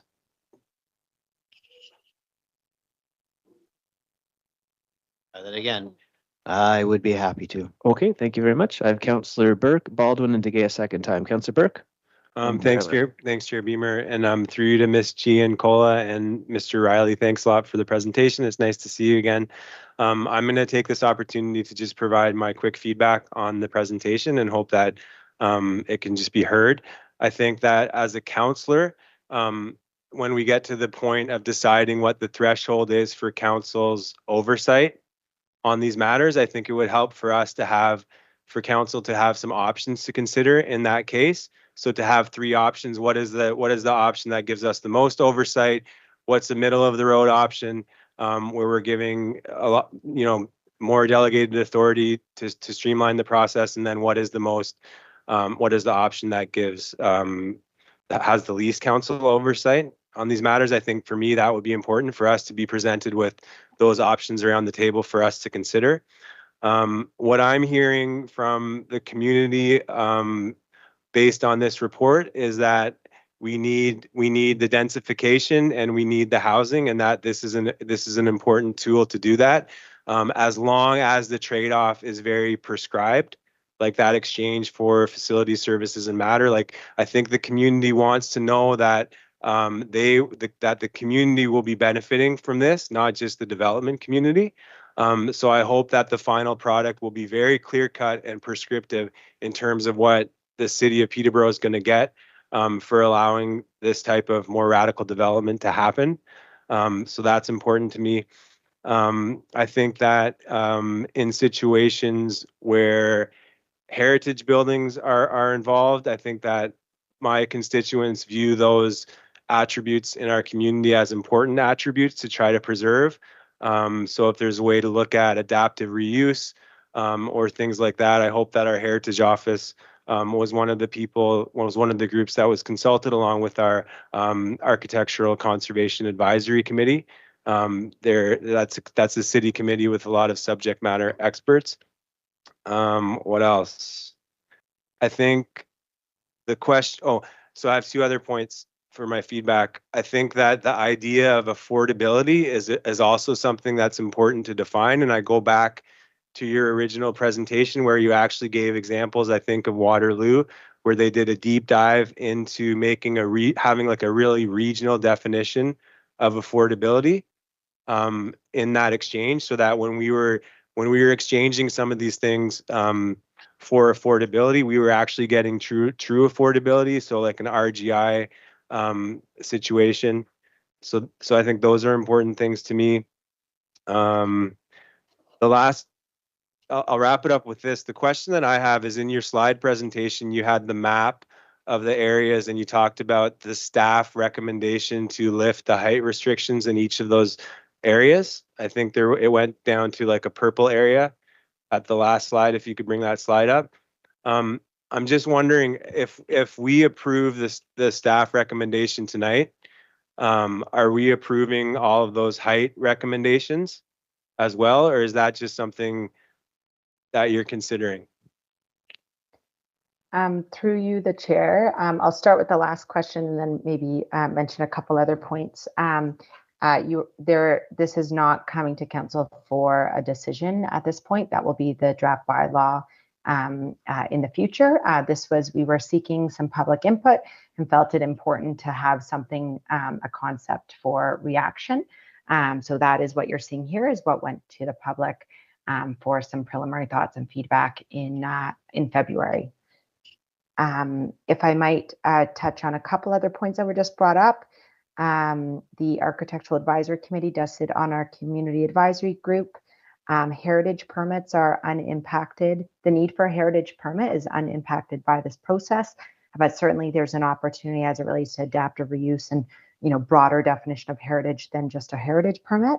In terms of how we define affordable, the provincial bulletin definition of affordability provides us a fairly good threshold across the city. So other municipalities that are using this tool have relied on that provincial bulletin definition. And I do have the numbers here if anyone would like to know what those are. And then as you think about site plan, as you think about options for council delegation, just a reminder that this tool does cover, site plan matters, which I understand you currently have delegated approval to staff. So Like when we're looking at the range of possibilities, we're capturing, I know as it relates to maximum height, we focused on that in this presentation because we wanted to look at how far can we go as it relates to facility services and matters, and given the legislation's tie to it needing to be a proportional relationship to height and density. But as we look at delegation of approval, there's a whole bunch of very technical matters that are dealt with through site plan currently that are not typically coming to council. And it may be appropriate to continue on with that sort of delegation as you look at this tool moving forward. So just wanted to clarify that it's not everything or nothing, and appreciate the comment about options. Thank you. Dave, Would you like to go on this sec? Sure. So I appreciate the answers, and you don't have to respond to this, but I think the feedback that I was getting from people, especially in the Little Lake South districts, where the sort of there seems to be sort of like a threshold of comfortability when you start that residents lose when you start talking about 10 to 15 stories, that sort of height range.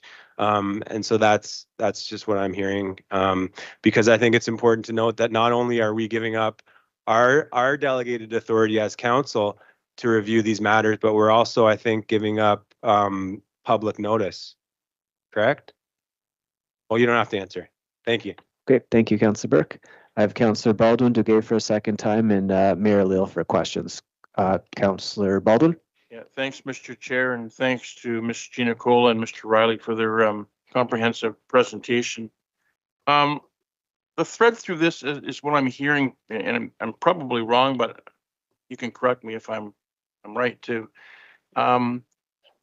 We're focused on the intensification as opposed to urban sprawl if we're going to meet our housing targets. And I wanted to pick up on what Councillor Burke had said with respect to the potential facilities, services, and matters, the various elements that were in the report. Am I kind of hearing that if we increase our height, then the development community can help the city with a variety of other elements, such as recreational facilities, libraries, parking investments, public transportation, etc. Is that the thread I'm seeing through the report? Through you, the chair, that is correct. That facilities, services, and matters are tied to the opportunity for height or density in the legislation, and so it's a little bit different than Section 37 formally existed, but there is an opportunity to look at how development community can help support the municipality in certain community benefits and needs. Well, thanks for that. Several years ago now, there was some public consultation at the lower section of Peterborough Square. It was well attended by, I would say, over the course of 3 or 4 days, 200 people or so. And they were looking at developing some planning charrettes around the entry points of the city. And in those particular areas, I'll use one in my ward, which would be Ashburn Drive and Lansdowne Street. As people were coming in to the city, we were looking at developing that section on the corner there, where we looked at higher elements of planning, taller buildings, commercial on the bottom. So I guess through all this, guess what I'm asking is, if we increase the height to get the intensification that we need, is it kind of a bartering system with the development community? Can we have a look at the minimum and maximum heights around those designated areas or within the city to get some of these other elements that we require? In other words, depending on the developer or developers, plural, can we adjust the height to get some of these elements that we require, or are we going to be fixed with a particular range of heights? And I think I saw that in 1A, 1B, and 1C. Just wonder if you could clarify that. Have we got flexibility within those 3 elements that you described earlier in your presentation with respect to height? Through you, the chair. Excellent question. And I might just pull up a slide while I'm speaking so that As it relates to, first of all, we do have parcel economics on the team who are running different pro forma scenarios to look at development feasibility and what the benefit of additional height and density does provide as it relates to the Peterborough context. So there's ongoing work that Parcel's providing to really help inform this conversation. What we are exploring through this tool is the opportunity to require facility services and matters for any development that is, actually, you know what, I'll go to the other slide. It's even more helpful for this. For any development beyond the current zoning bylaw provisions, potentially through this tool. And so what some other municipalities that have used this tool have done is, that where there's a council variation threshold, that is more of the open-ended list of various different things that council may accept in exchange for height or density. And that is not like that relationship is not defined in the bylaw. It's more of the bring me something I can't refuse type of negotiation with the development industry. But where you have a staff delegation, it's really important that there's clear direction in the bylaw as to how and when staff can get to yes.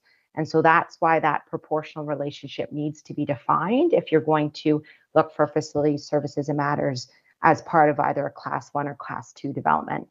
So we are hoping to leverage Parcel's analysis to identify, what is the benefit to the development industry of additional height and density, and what would be an appropriate threshold to establish in the bylaw itself for the requirement for things like affordable housing or cash in lieu thereof.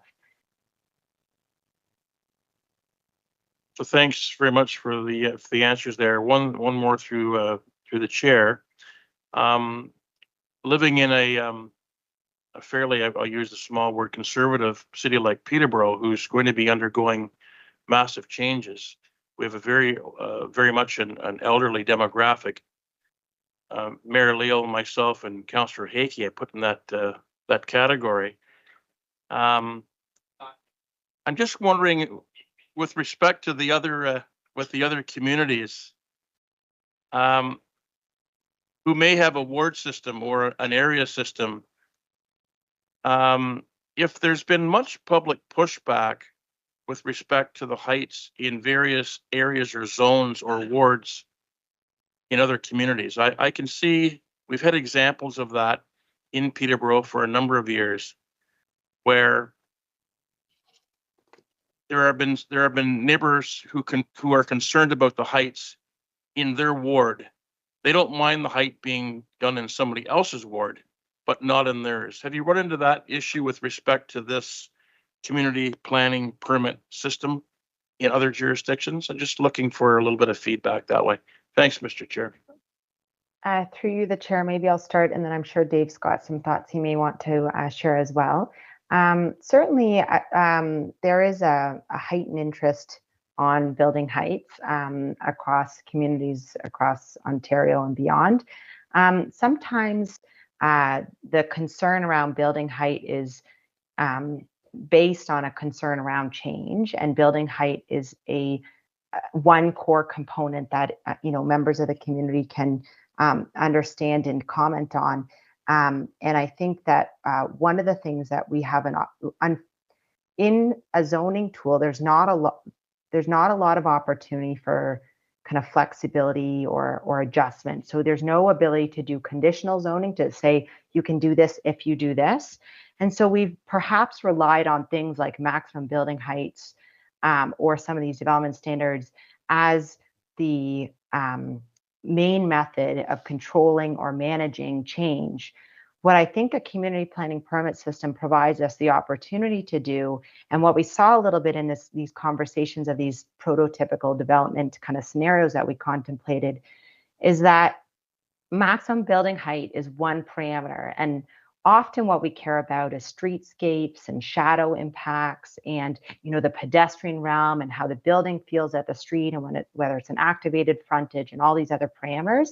And so what we have through this tool is a better ability to control the whole suite of things, to allow us to maybe not only focus on maximum building height, but to think about what are the components of the community that we fundamentally care about and control those matters a little bit easier. Dave, I don't know, did you have anything further to add? Through you, Mr. Chair, that's a great response, Justine. Just thinking about what other communities are dealing with. Yeah, height is almost always something that everyone's concerned with. In the CPP world, in Waterloo, for example, is somewhere where currently the current draft that we have out there is that they're holding their heights pretty tight to what is currently permitted in terms of their official plan. And so they're not looking for really much change in terms of height in exchange for an application seeking additional height. Is rather they're more focused on additional density and trying to keep the maximum heights when we're talking about facility services and matters. So that's kind of a more the approach that they're taking right now. I think in different municipalities that it depends where that height is being located. In Innisfil, for example, one of the areas that is contemplating the height, it's called Innisfil Beach Road.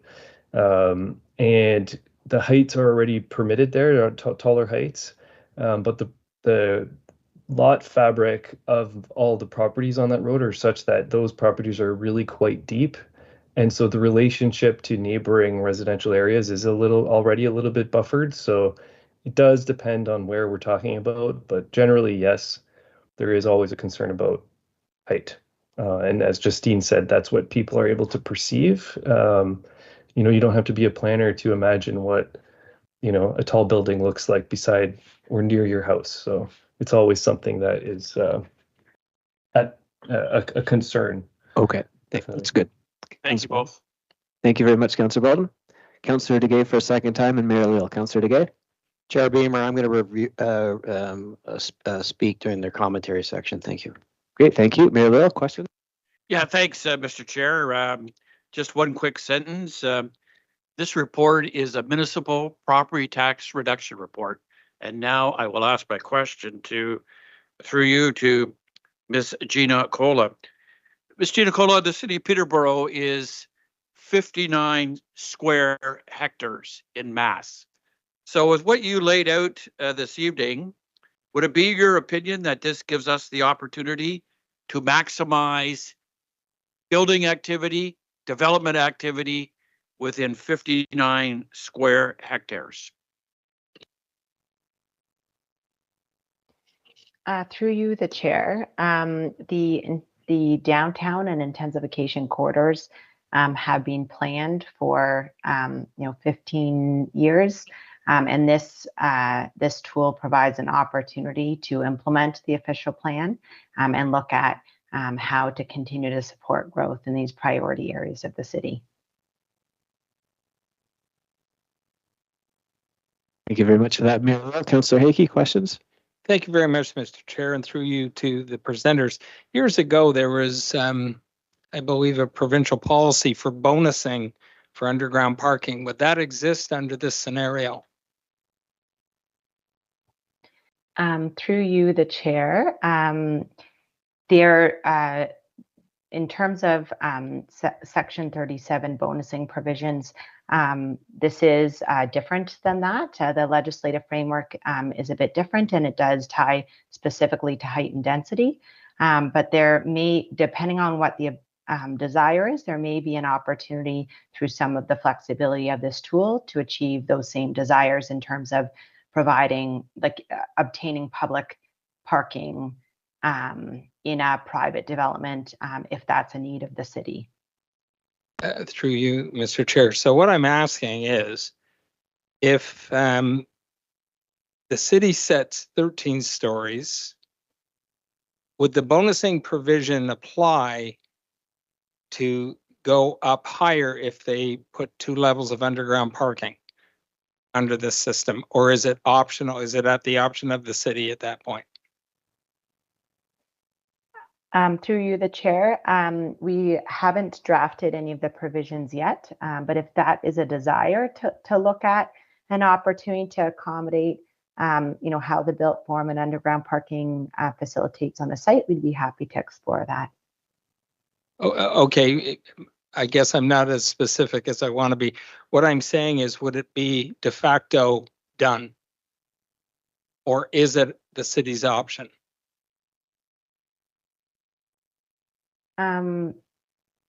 So may I clarify the question? Sure. What I'm saying is, oh, sorry, go ahead. Through you, Chair. Through you, Chair, I was just going to clarify, is the question whether if underground parking can be accommodated, whether like it would require additional approvals? I'm not sure I understood the question, sorry. No, sorry, the question is this. Does the bonusing apply automatically, whether the city wants it or not? So let's say the city approves 13 stories and the applicant comes forward with a design that has 1 or 2 levels of parking underground. Maybe Councillor Duguay can answer it too. Would it automatically boost that from 13 stories to 15 or 16 is my question. Or is the bonusing provision removed under this plan?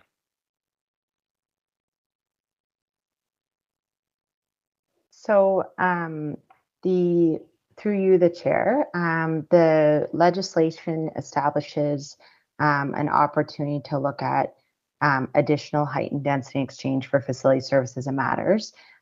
Anything that is a class 1, class 2, or class 3 may be refused by the municipality. That is always an option. Certainly a class 1, if it meets all the requirements, I think would be harder to refuse. But if something comes in as a class 2 or class 3 and isn't meeting the overall objectives and standards of the bylaw, it would be appropriate to refuse a development application, and only the proponent would have appeal rights. I still feel like I'm not totally answering your question though. So Dave, did you have anything further on that one? Yeah, perhaps through Mr. Chair, I might just say, irrespective of how much parking is provided, that the 13 stories is 13 stories, whether some of that is parking or some of it is commercial, residential, it's just a height. It's not related to the specific level of parking. I don't know if that answers your question. So if you were saying, it does. Yes, okay. It does. Thank you. That was more my question. I didn't ask it properly. Was okay. If we fixed it at 13 and they went underground, did they get extra space automatically under the old provisions? But that answer, according to you, is no. Okay. Thank you, Councillor. Yeah, it was a no. All right, Mr. Riley, Mr. Giancola, thank you for all your hard work and taking the time to answer our questions. Greatly appreciated. All right, so we do have some recommendations this evening, A and B. Do I have a mover? Moved by Mayor Leo. So comments or questions, Councillor Duguay? Thank you, Chair Beamer.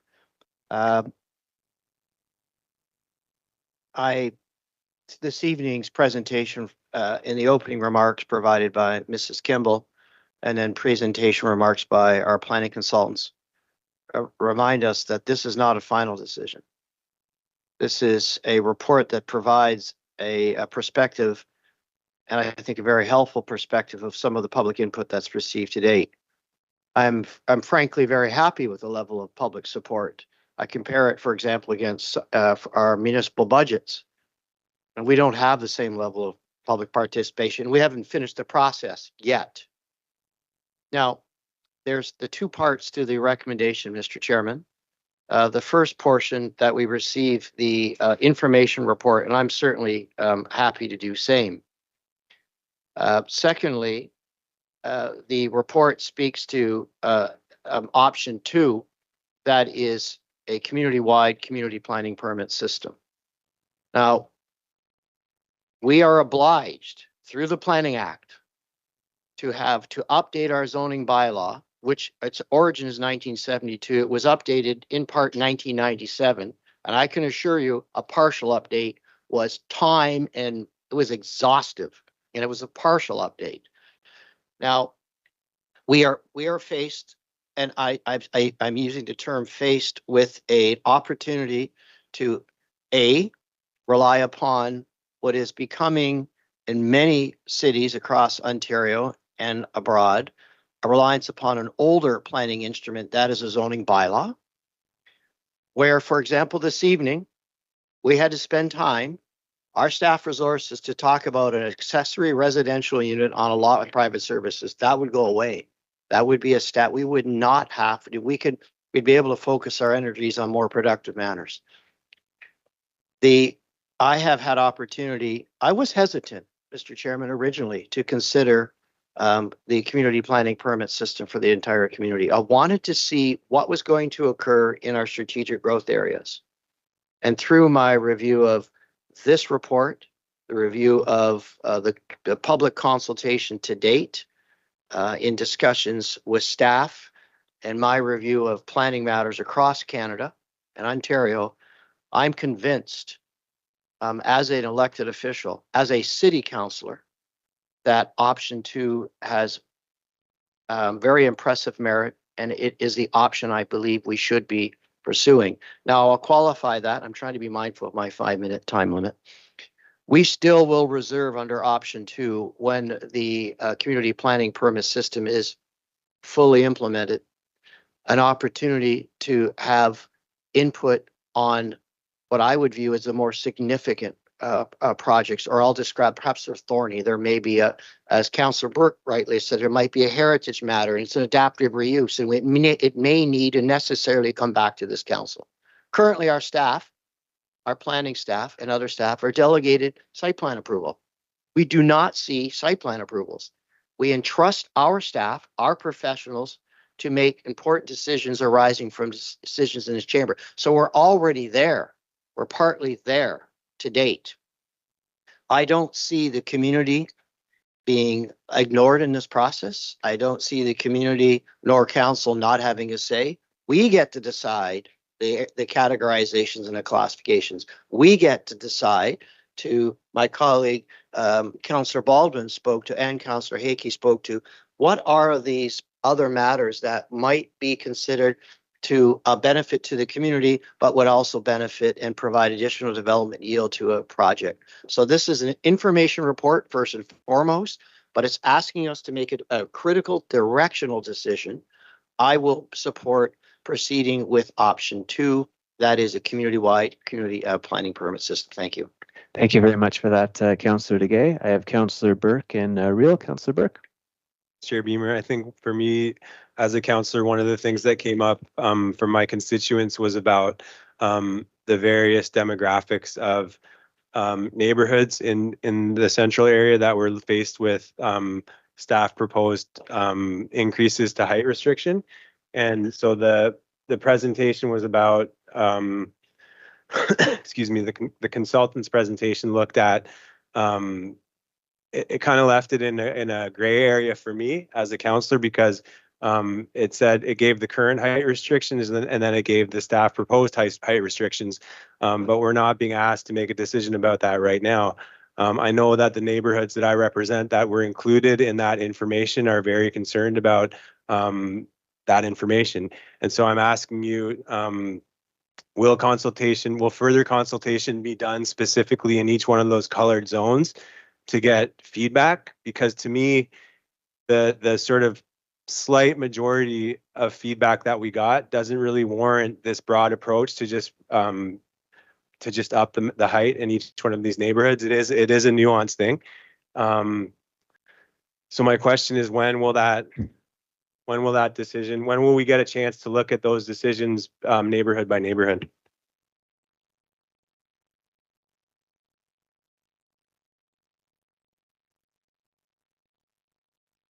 Ms. Kimball? Through the chair.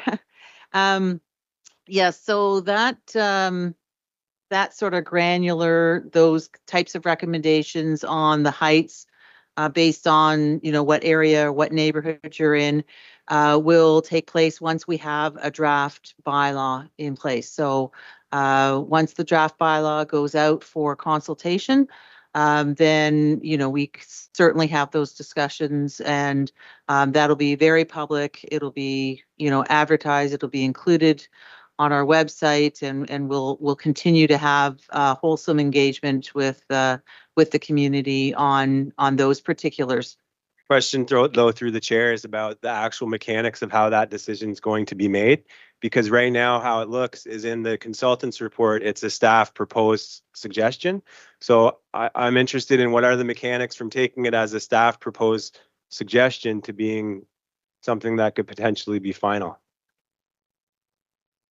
Through you, Mr. Chair, I think there's opportunity here to take that away and come up with a plan to kind of target that. I hear what you're saying. You're wondering, how do you get from a suggestion which has been put out for consultation to an actual draft, which is going to have a little more meat to it. And so just as you're suggesting, I think there is a need to bring that back to the community in a little more targeted way, and to council in a more targeted way as well. I think through the chair, very respectfully, that's not my question. My question is that the way that it's being presented to us is that the way that it's being presented to us in the consultant's report is that it is a staff proposed suggestion. And then you're saying, well, it'll be a suggestion until it ends up in the bylaw, which council will have approval over. But so I'm asking, how do we get involved to represent our constituents who may be against some of those staff proposed suggestions, and, save everyone the effort and energy of going down the line with some of these suggestions if at the end of the day there may be not support for it. And I'm saying that because even the idea to raise the height restrictions overall was very marginally supported by the feedback that we got in our consultation. So my question is about what are the mechanisms that are going to take that staff suggestion and put it into the bylaw? Is that something that we're removed from? Is that something that's going to be based on further community consultation? Sierra Reyna? Thank you, Mr. Chair.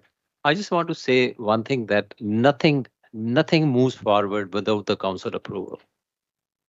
Whether we bring any report here, whether we bring any suggestion, whether staff bring any suggestions, the ultimate decision maker is the council.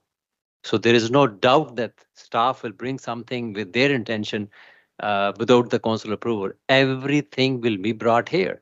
So one of the things which I want to highlight here, we talk about 83K. What is the percentage of people who come to the survey?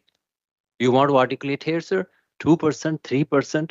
Do you expect that 30,000 people will come and do that?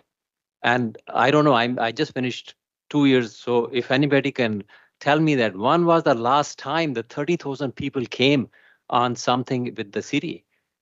So, and how long we will continue this? The community has to take the ownership. Through the chair, you're answering my question on the pretense that I'm suggesting that more feedback needs to happen. I'm not saying that. I'm telling you from my perspective, from what I've heard.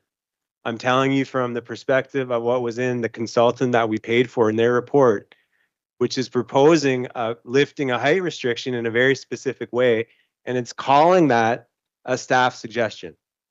And when I've tried to bring it up, we're being told that it's not going to happen tonight. I fully understand that we have the final say in terms of the bylaw.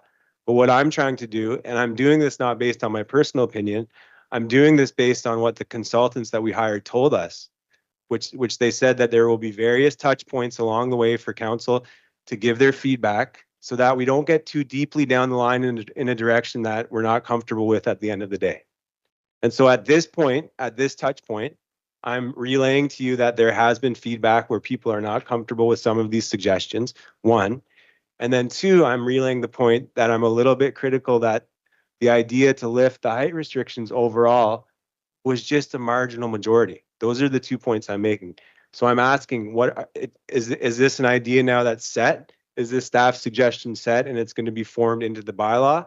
Or does the public still have opportunity to give feedback so that this could be potentially changed in those zones? Through the chair, I would suggest it's not set in stone. This is still an item we are gathering input on. People have a chance to have their say and influence what goes into the bylaw. Councillor Burke, would you like to go back on the list? You sure? Okay. I have Councillor Riel, Mayor Leo, Councillor Baldwin. Councillor Riel? Through the chair, when I opened the discussion tonight, it was about council having input. Because when I look at the laundry list of meetings that have happened, and I can honestly say, if I hadn't gone to the February 6th meeting at Healthy Planet, I would have had a clue of what's going on so far. And that's me as a city councilor, that whenever this comes to fruition, a decision has to be made. And what the point that I was trying to make tonight is council needs to be involved. No aspersions on two councillors that are sitting on a committee. They don't make decisions for me. I represent the ward of Ashburnham, but I also represent the city. And I want to be a part of the process. I don't want, whatever the final date is, coming here and said, here's the bylaw, and then trying to work and massage it to where it was when things back there should have been done before the bylaw even got here. Because we have had no input. I think it's great that there's committee members that are involved here. I think it's great. At the end of the day, when the rubber meets the road, the decision can be made right here. And I want to be a part of it. And that's the point that I was making when I started tonight. When I read this report, why is it here? And that's the question I asked, because I have had absolutely no input. And I want to have input, and I want to make suggestions, what I feel benefits the ward of Ashburnham, but also the city of Peterborough. And that's the input that I want. And I see, even when I ask the question of staff, when I ask the question of the consultants, there has been no consultation with us. And that's the point I'm trying to make. I'm not here to try and stymie us wanting to move forward and build housing. I think we all want to build housing. But what is the best approach for the city of Peterborough? And what does it look like? And I think it has to be looked at. But I think every one of us has a job to do. And not to, and one of the things, me relinquishing my duties as a councillor, I want to have an input. And I haven't had an input. And that's the point I'm making. Thank you very much, Councillor Riel, for that. Mayor Leo and Councillor Baldwin. Mayor Leo?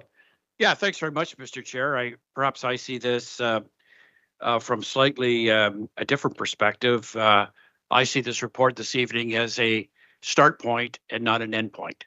And I think that was pretty clear to me. I think the consulting group provided us with a very detailed overview. They provided us with a critical path as we will move forward. But for me, this is really about an opportunity to substantially reduce property taxes here in the city of Peterborough. Now, I can tell you, if we don't make some changes soon, it's inevitable. It is inevitable that property tax increases will be double digit upon double digit upon double digit to sustain the services, the capital programming, and the things that are the city of Peterborough, our citizens, the citizens that I represent each and every day, depend on. I've said it many times. We have the weakest assessment base of a community our size in the province of Ontario. It is 80-20, highly dependent on a residential base, less intended on our industrial commercial base. If through this process, we move to a 10-15 strategy, that we move the 80 to 70 and we move the 20 to 30, that would raise substantial property taxes for the city of Peterborough and put us in a much stronger fiscal position. I looked with interest on the demographic that's 18 to 35 on the slide that was shown. What is the group in society today that have given up? They've given up and acquiring housing. It's 18 to 35. We, colleagues, have an obligation to them because many of them are the brightest and the best. In order for us to succeed as our community, we need their skill sets and we need them, very important to us, to move ahead. So I think that's critically important. When you look at Waterloo, Guelph, and Burlington, what do those three communities have in common that are looking at this system? They are the fastest growing communities in Ontario today. And there is no reason in my mind that Peterborough should not be one of the fastest growing communities in Ontario today. So, Mr. Chair, this report, I think, provides an invaluable framework as we start to move ahead. It's an invaluable report as part of our Housing Accelerator Fund, and it's time we moved on and got this done and provided an optimistic future for the citizens of Peterborough. Thank you very much, Mayor Little. Director Appleby, did you have a comment before we go to Councillor Baldwin? Thank you, Mr. Chair. So I wanted to revisit just some of the comments around the table around engagement, and I agree with council that council engagement is critical throughout the process. It's critical to be able to put together a tool at the end of the day that, you know, we can all get behind and will serve this community well. So throughout the process, council will be engaged by staff and the consulting team in the formulation of the bylaw. That will happen. Thank you very much, Director Appleby. Councillor Baldwin.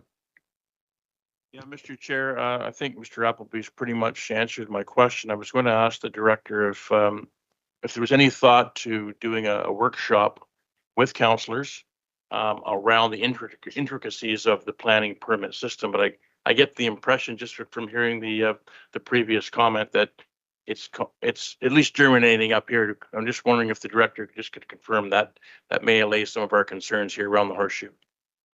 Through the chair, yes, we will look at sort of those types of opportunities to gather council's input. Thank you, Director. Thank you. Thank you very much for that, Councillor Baldwin. Councillor Hickey. Thank you very much, Mr. Chair. I too support option 2. I'm comfortable that council gets a say when it comes back. We do get to finalize any major plans that go forward. The world that we're in, or the province, we'll pick the province that we're in, is going to be a denser community. Whether residents of the city like it or not, we're going up, not out, for sure. I deal with the development community that builds these, and you look, and the first thing they'll tell you, the higher you go, the more economical the project becomes. It becomes very viable. So if you look at the build that Ashburnham did in East City or down by Market Plaza, I believe there's 6 stories. 8, would it suit? Is it 8, Kevin? 8? It's 6, okay. Yes, thank you.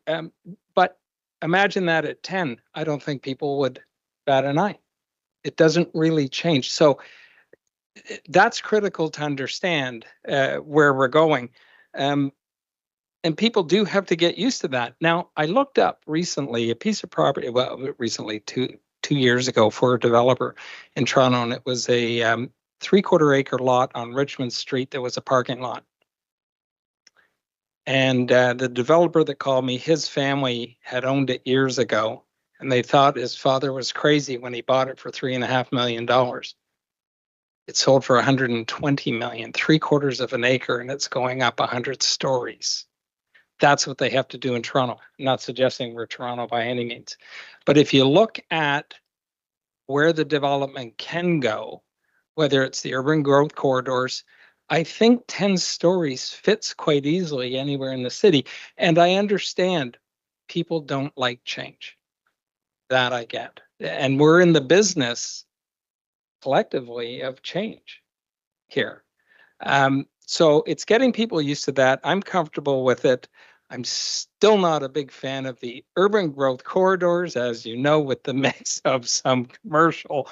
But density, no question, is where we're heading. So the sooner we can adopt it, I think, the better the understanding will be in the community. And maybe we need to communicate it a bit more. And again, I use that example of Ashburnham, what they just built. If you added another 4 stories on it, would people really notice? I don't think they would. I think people drive by and don't even count it. I could have probably asked everybody in this room how many stories it was, and most people wouldn't be able to tell me it's 6. So for those reasons, I think it's, and to the mayor's point, he makes probably the strongest point of all that we should have started with, is the taxes. The land mass is the same, but the taxes, the higher you go, you're collecting more taxes. And we're out of whack. No question on that. So for those reasons, I support moving ahead. Thank you. Thank you very much for that, Councillor Hickey. Any further comments or questions? All right, we've had good debate this evening. Moved by Mayor Lill. We'll take a vote. Oh yeah, Councillor Hickey say yes.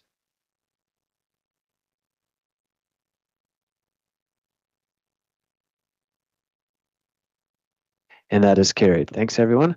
14B, Next Generation 911 implementation. Mayor Lill. Yeah, I'll move the recommendation and just asked a question, Mr. Friedman. I warned them this morning. I gave them advance notice. In this a world where the Canadian maple leaf is shining brightly each and every day, where is this equipment coming from, and where is it made? Thank you, Mr. Chairman, for the opportunity to clarify. And absolutely, there's been a lot of focus on where our items manufactured these days.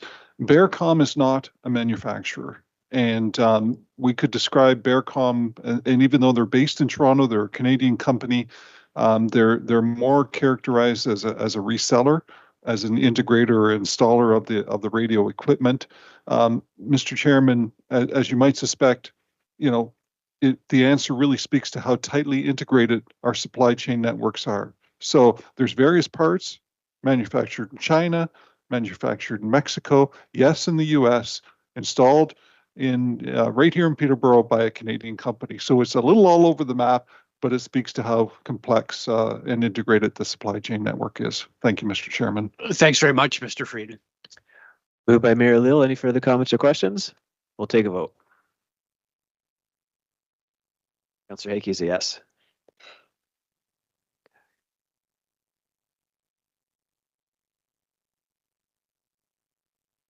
And that is carried. 14C, appointment to PACAC. Councillor Reel. Through the chair, I will move the report. The reason I raised this here is because for years I was on the selection committee and it's changed. I would have liked to have seen a bio of this person with the recommendation. We did this with the Kofi board, and I don't know anything about Miss McNaughton, probably a very fine person, but I think that a bio should have came with us. So just when their selection is going to be made, that's the only comment I had. I would like to see a bio with it and why. That's the only, other than that, just I'll move the report. Well, that's a good point. That's a good point. And the proper individuals will certainly keep that in mind, and perhaps we can make that change. So thank you, Councillor Reel. Moved by Councillor Reel. Any further comments or questions? We'll take a vote.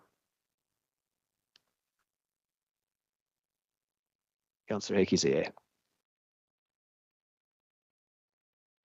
And that is carried. Housing Accelerator Fund 2 program. Councillor Reel.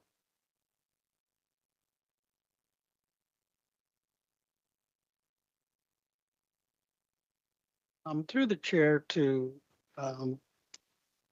Mr. Appleby. When I was reading through this report, certainly I understand what we're trying to do to accelerate housing and all this stuff and get housing built. And it looks like the commitment is to build 1,410 homes. Do you have any idea how many homes we built last year in the city of Peterborough? Through the chair, I don't have the number off the top of my head. I know that we had exceeded our targets from the province, which I believe were set around 490 units last year.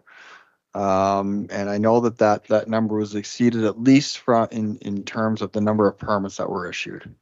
So, Mr. Appleby, I'm not going to sandbag you because I have the number. So there was 316 completions and 134 were apartments. The point that I'm trying to make is, and I think Councillor Duguay a couple of weeks ago talked about, and I could get the number wrong, that we actually had 20,000 potential housing units. So to meet the targets for the government, it's all on paper. And the reason I'm raising this here is we need housing built. And until a shovel goes in the ground and a foundation goes in and the housing goes up, that to me is a house.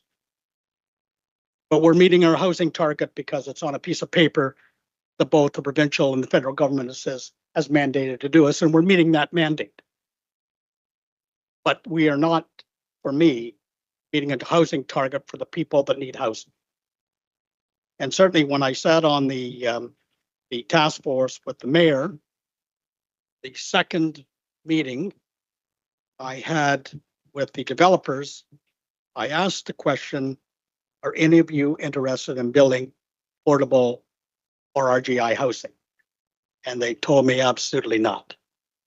We are in the business to make money, which is fair. That's exactly what they're in the business to do. But that is the housing stock that we need. And they said, I said, well, we have Bill 23, Bill 108, and Bill 109 that the government has brought out.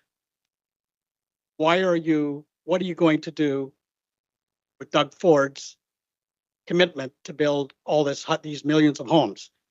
And they basically said, we don't care about Doug Ford.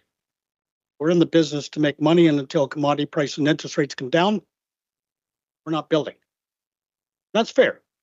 Why would I be a developer, put a house up and let it sit there and don't sell it? So I guess the point that I'm trying to make here is that, yes, we're meeting our housing targets, but there is no house being built, or very little. We're not going to meet our housing target because I'm told next year they're going to meet. This year they're build less. And my information comes from the Home Builders Association of Peterborough. I'll leave that there. The other one is you're talking about allowing 4 units on a site. And I asked this question to you before.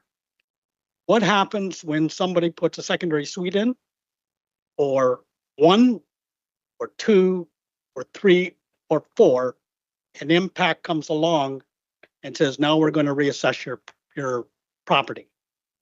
Are you going to be reassessed instead of a single family dwelling as a duplex, triplex, or a fourplex?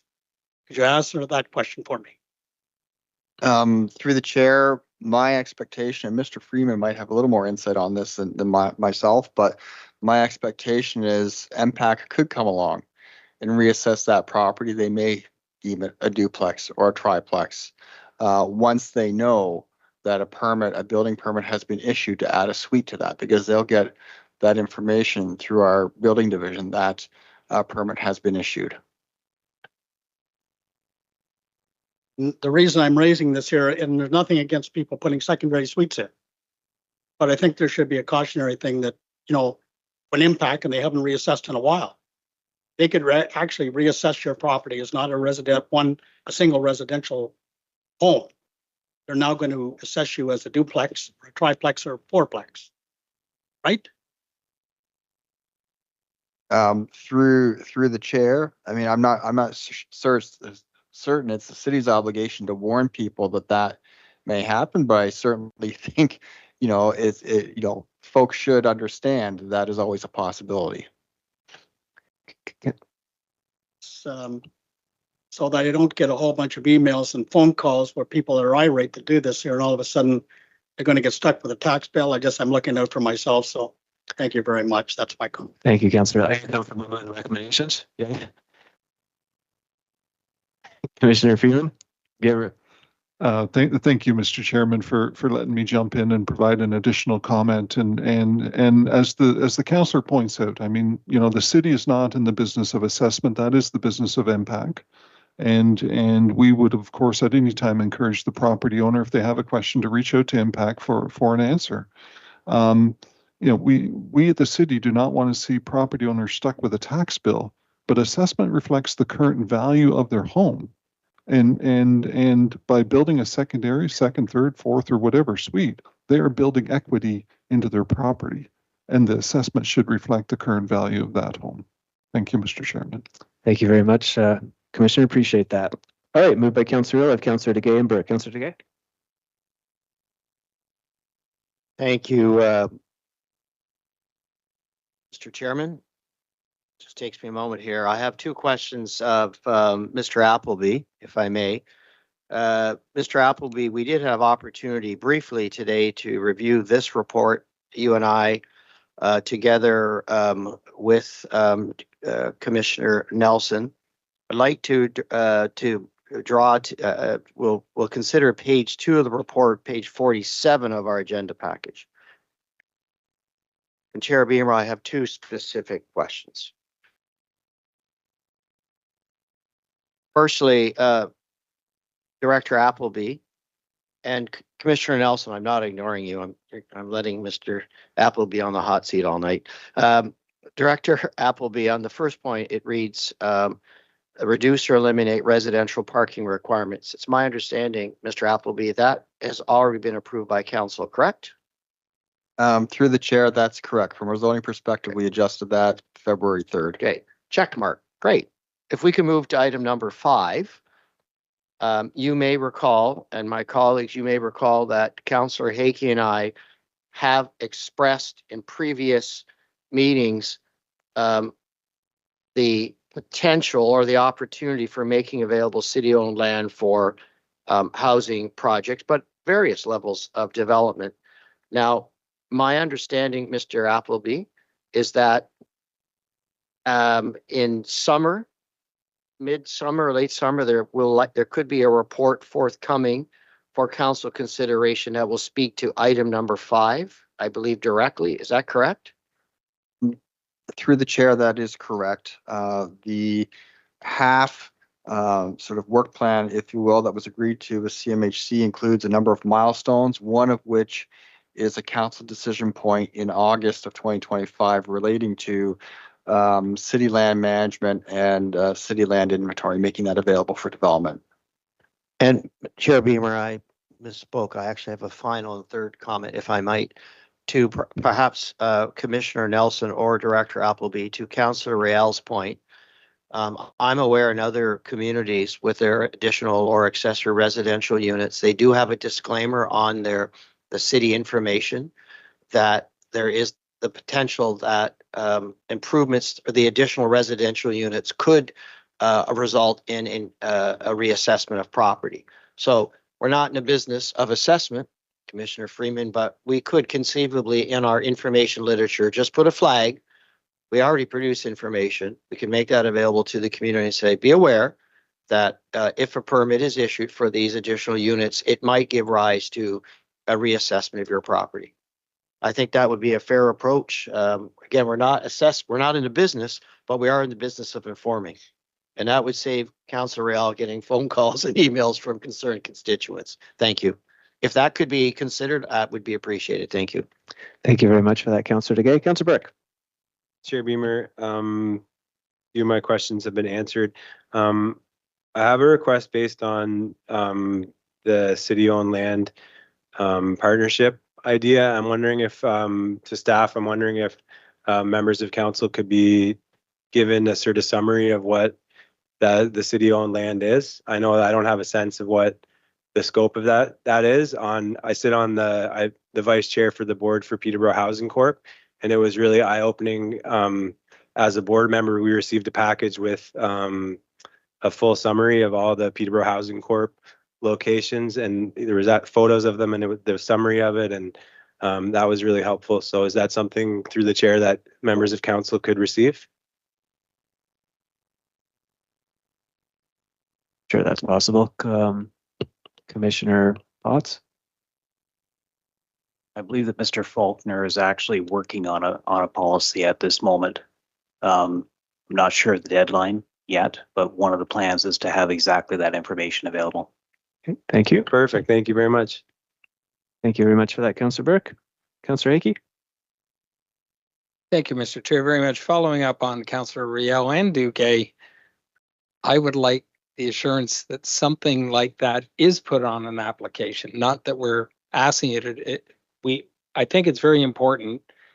I know amongst us councillors, sometimes we talk about how poorly we communicate as a city. And I think just a little note on the bottom saying, you know, you may want to check with MPAC because people may not consider it. Common sense tells you, as was mentioned earlier by Mr. Freeman, when you improve something, it's going to go up. But a couple little words on the bottom, I think it's great. And they go, never thought of that. So get ahead of it. Is that something we can do, Brad? Sure. Through the chair, we can work with our building division, do something like that. Thank you very much. Thank you, Councillor Hickey. Any further comments or questions? Councillor Purnell? Thank you. I just wanted to add to that conversation, talking with MPAC representatives at AMO last year. It's important for people to know that they are still looking at the assessment of the homes back to 2016. So it doesn't matter if you've paid $1 million for your house today, it's what would you have paid for it in 2016 before the big bubble. And I think that's really very important for people to know. Thank you. Oh, that's a good point. Thank you very much, Councillor Purnell. Mayor Lil? Just a comment on impact. I was here in the 90s when the government of the day brought in market value assessment. And the principle behind market value assessment is that every 5 years there would be a new baseline. So the one that's in place now is almost a decade old. And I suspect I know why, that they don't want to bring in a new baseline for assessment. And it doesn't take pollsters to figure out why it's probably not being brought in. But on a serious vein, I just want to pay tribute to our staff and the Housing Accelerator Fund too. We were turned down for funding under Housing Accelerator, the original program. But the staff here, our senior staff, came together in unison to put together a second application. And it was really that sense of Team Peterborough that we weren't going to be denied a second time around. So through their efforts, Mr. Chair, they refined the application, they added to the application, and they added new elements to the application. And I think their great work deserves to be recognized with the $10 million check that came with it. Thank you, Mayor Lil. Well said. Thank you. All right, good discussion. Moved by Councillor Riel. We'll take a vote. Councillor Hickey's a yay.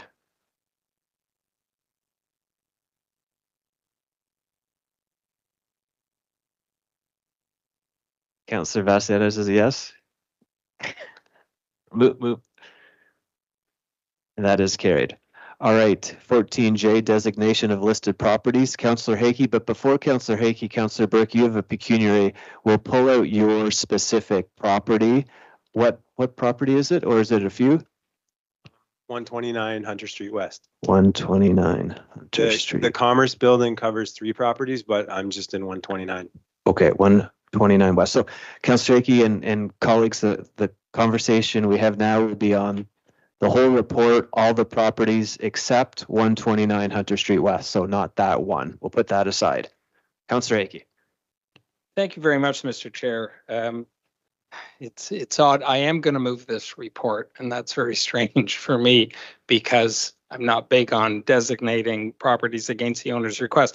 But I do have a question of Commissioner Nelson, if I can.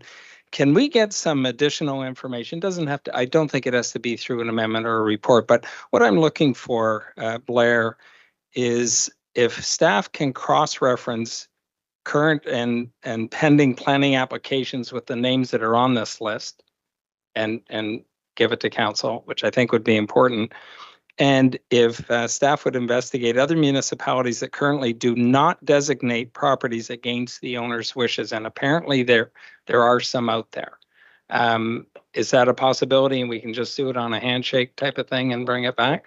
Staff will look into that and we'll respond. Yes. Thank you very much. All right, so moved by Councillor Hakey. Comments or questions to that? Sorry, Mayor Leo? Yeah, I think if we could pull out St. John the Baptist Roman Catholic Church. I'm a member, an active member of that congregation, and that should be pulled out. Or just pecuniary interest? Okay, so we'll pull that out too. We'll have a separate vote on that. So what we're discussing is everything except 129 Hunter and St. John Baptist Roman Catholic Church. Councillor Purnell. Thank you. I actually do think we need an amendment to this. I understand it's just a receive for information report, but there are some problems with this list of 56 properties. There are 2 of them that we know are under review, going through the planning process. Mark Street United Church is one in particular. They want to do some work on that property and create the housing we keep talking about. That is in process. There's no way we should be trying to designate that. Now, take that off the list. And also Queen Alexandra Community Center. We are right now in the process of doing a facility review of that, and we don't know what the report is going to say yet. I understand there are 4 options, but we can't tie our own hands as to what could happen with that community center by designating it at this point. It may very well be done so in the future, but we can't interfere with what is happening now. Those are 2 properties that I know about. There's a whole bunch of other addresses here, and I have no idea if there are any planning applications or any plans happening. I know St. Giles is one. It's not on the 56, but at some point they want to create more housing as well. So I really think we do need a motion that staff please report back on all of these addresses if there are any known development opportunities in process, such as Mark Street, because there may be some other ones just like Mark Street and Queen Alexander. I do think that's an amendment I would like to put forward, Mr. Chair. Okay, so we'll be speaking to that amendment. Okay, thank you. So we'll just wordsmith that, but essentially that staff report back on any known development opportunities on this list. Okay, so speaking to that amendment, and again, that list will not include those 2. That Councillor Hakey. Thank you very much, Mr. Chair. And not going against Councillor Parnell, but I'll ask the question again. Do we need an amendment to end up in the same spot? That's all I'm wondering. Through you to Commissioner Nelson. Commissioner Nelson. Through the chair, at this point, no, it would be just additional information that would assign are any of these properties having current or proposed development opportunities. So it would come back through you, Mr. Chair, it would come back to council with that information as part of the report before we'd ever vote on it to encode it, so to speak. Would that be correct? At this point, we would propose to augment the list and circulate that to council. And then it would be part of any future, council would be aware if it was part of any future designation report. And I'll maybe defer if there's additional information related to that too. Okay, so my question again, sorry, Councillor Parnell, would be, would a deferral be the right thing to do then on this right now? Through you, Mr. Chair, to CAO?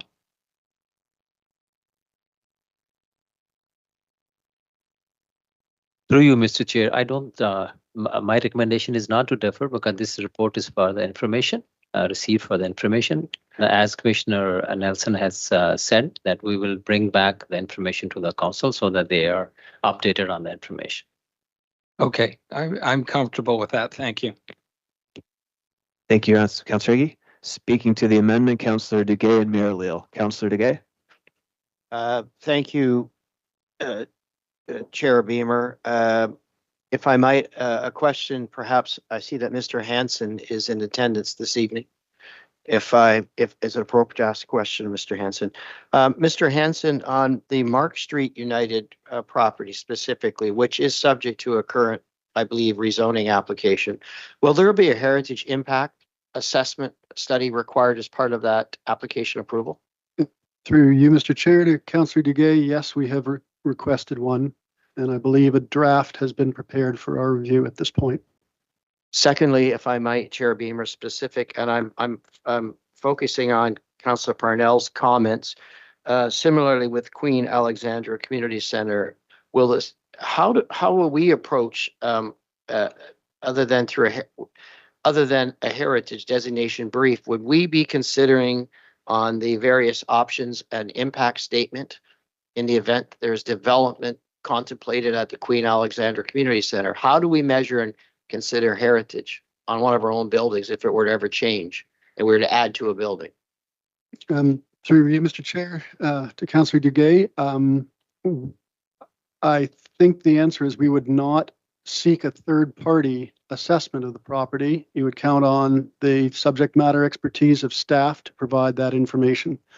We did that in a preliminary report when this council was considering the feasibility study at the outset, provided a background on the heritage of the building and indicated at that time that the building met criteria for designation and was probably worthy of designation.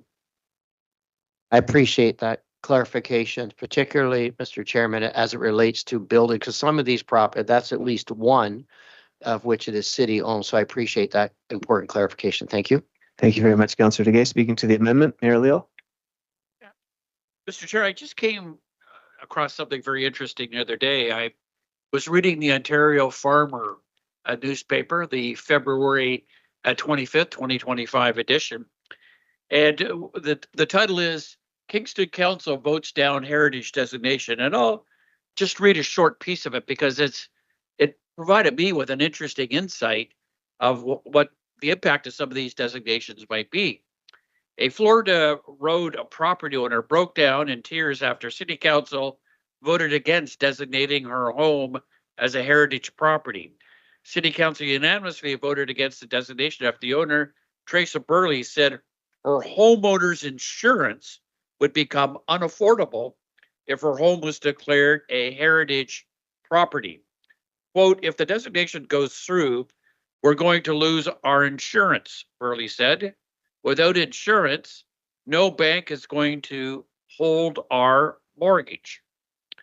Originally, this family was in favor of it doing it, but Burley said only after hearing about potential complications with insurance that she contacted her broker and was told if they can't get insurance after their property was designated, it would likely cost them 3 times as much as their current policy, which is coming up for renewal in October. We can't afford an increase in our house insurance.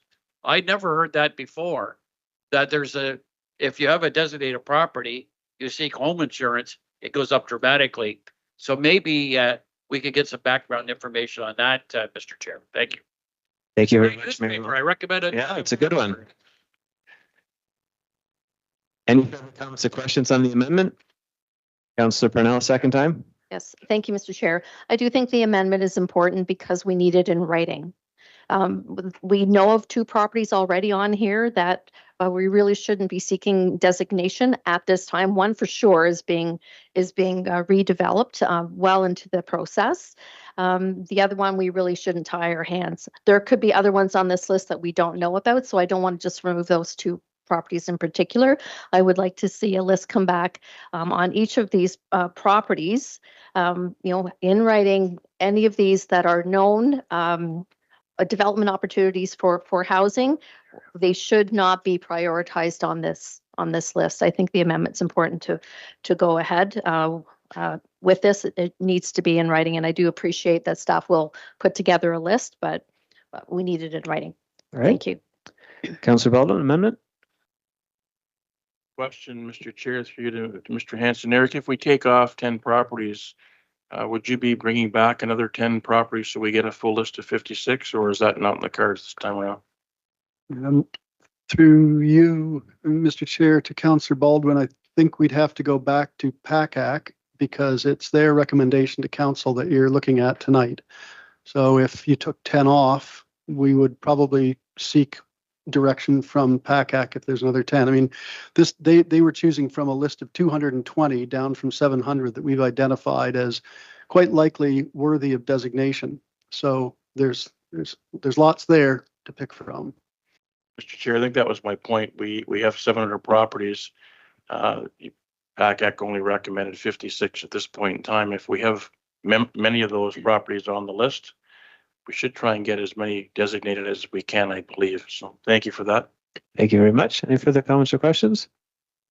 All right, we'll vote on the amendment. Moved by Councillor Purnell.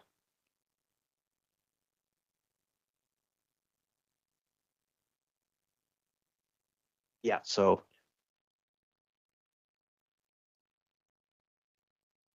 Councillor Hickey, are you a yay or a nay? Councillor Hickey's a yay.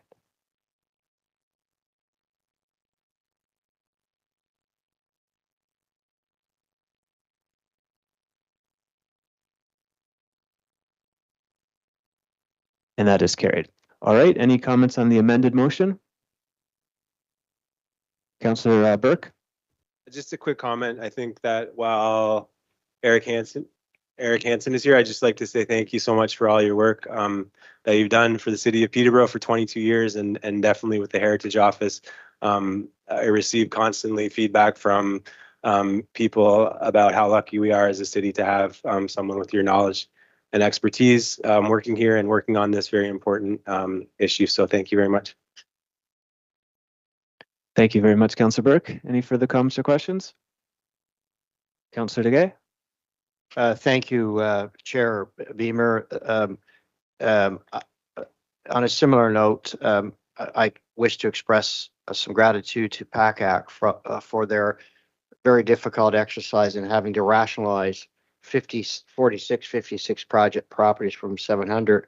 This is a matter that I know Councillor LaChica and I have raised at our meetings with senior staff, and I'm very appreciative that we have a list in front of us so that these are the properties that are the ones that ought to be, they're the priority designation properties. And we are aware already of some that while we are contemplating designation, there may be current land use approval applications. And it's a matter we're still going to have to sort out. So I'm looking forward to that cross-reference list. But what's important to note, we've identified the priority properties. So that's an important step and welcome. So thank you to PACAC and Mr. Hansen. Thank you very much, Councillor DeGay. And all right, moved by Councillor. Sorry. Did we have a mover? I think it was Councillor Purnell with the amended. That's right. Sorry, Councillor. Yeah, Councillor Hickey moved it when he spoke first. So we'll vote on the amended motion moved by Councillor Hickey.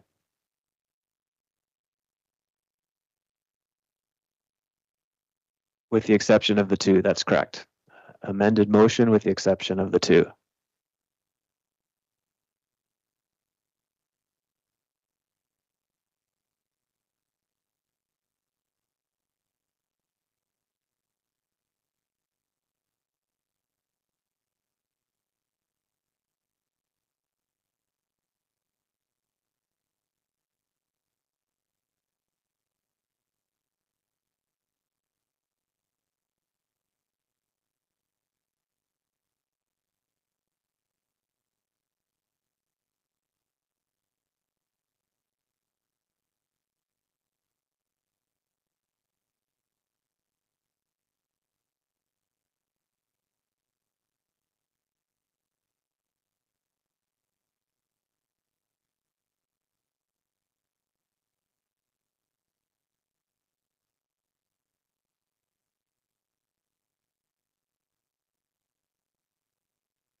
And that is carried.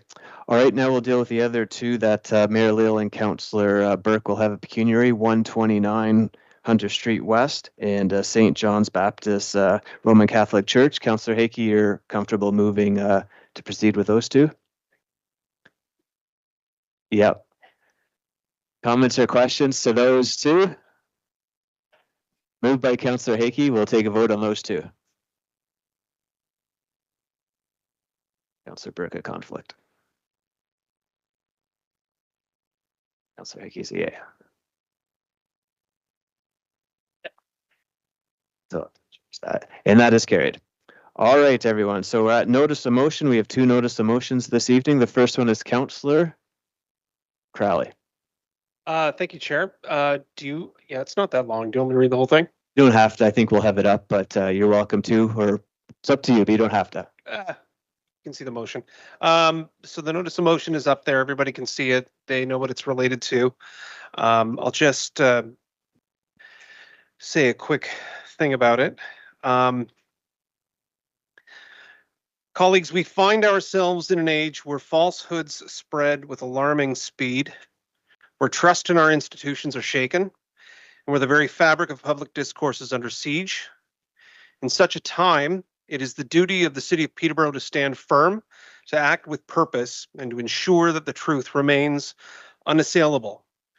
The social media platform X, once known as Twitter, is now a platform where unbridled falsehoods flourish, and where its ownership espouses values that stand in stark opposition to the principles of democracy and fair governance. Suggesting a move away from X is not a matter of preference, it is a battle of integrity.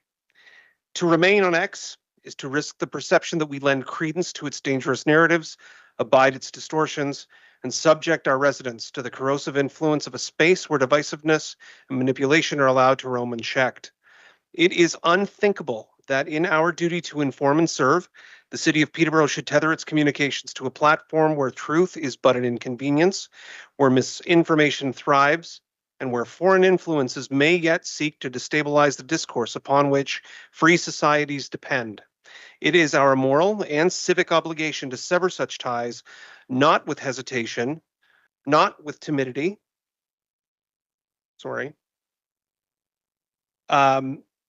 but with the resolute hand of those who know what must be done. Let us therefore set forth a new course. Let Peterborough Transit and Public Works lead the charge, forging a communication strategy that is built not upon the shifting sands of dubious information, but upon the solid ground of security, clarity, and unwavering reliability. As we have seen with the success of the City Waste app, we possess within our grasp the means to modernize, to establish a system where our residents receive the information they require, far from the reach of any external manipulation. This is no small matter, nor is it a trivial decision. It's a declaration of principle. It's a stand against those who desire to bring Canada to its knees, against those who seek to bend reality to their will, against those who would undermine the truth, and against those who would believe that governance can be dictated by whispers in the shadows of the hallways in a digital empire. The time for action is now. Let Peterborough lead where others hesitate. Let us set the example for municipalities across Ontario. Let us forge a path that others may follow, not out of fear, but out of a steadfast commitment to the values that we hold dear. The battle for integrity is fought not in grand gestures alone, but in the steady, unyielding determination to do what is right. Thank you. Thank you very much for that, Councillor Crowley. Very well done. So moved by Councillor Crowley. Speakers, I have Councillor Vassiliadis. Yeah, great speech to my ward mate there. Fantastic. I'm basically just going to talk to the communication piece of this, and that's the item A, and it talks about public works and having a snowplow tracker. Now, in my conversations with our public works operation director, this is already in the works, and I mentioned this piece of the motion, and she had no problem saying, "Go ahead with it." There is going to be in the budget, there'll be an ask in the 2026 budget to upgrade all units to to a Go device. Now, a Go device is a tracking device for our plows and our fleet.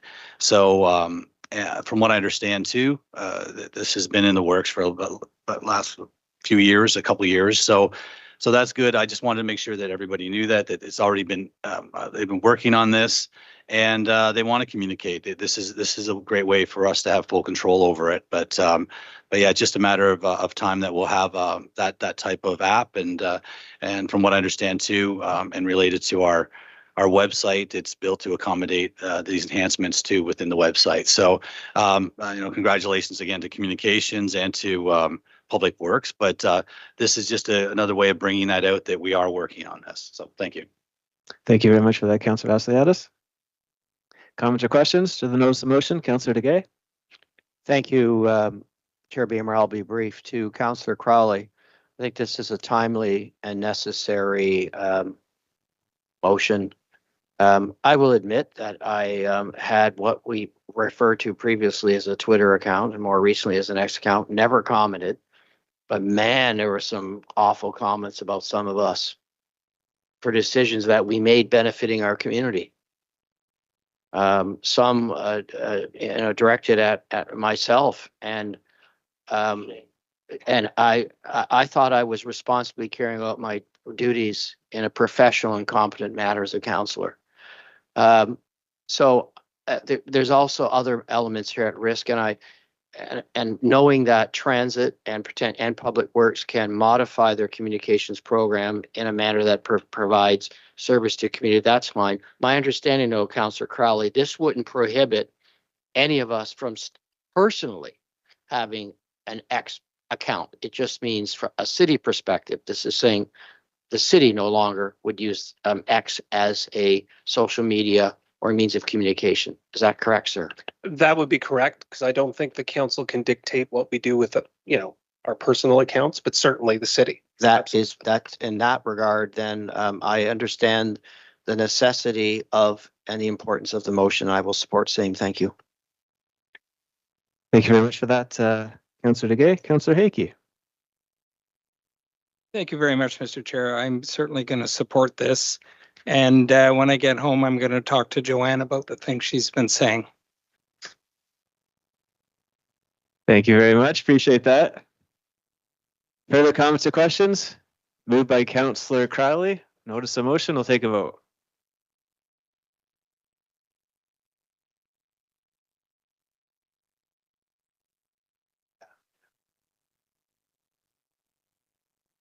He's a yes. He's a solid yes. And that is carried. Thank you, Councillor Crowley. Well done. Notice of motion, Councillor Baldwin. Mr. Chair, I think the notice of motion is pretty self-explanatory. There's been a request from a snowmobile club for use of city land as a means to transverse from the Trans-Canada Trail to an establishment in our ward. And I'd like this referred for a staff report, please. Thank you very much, Councillor Baldwin, for bringing it forward. Comments or questions? We'll take a vote.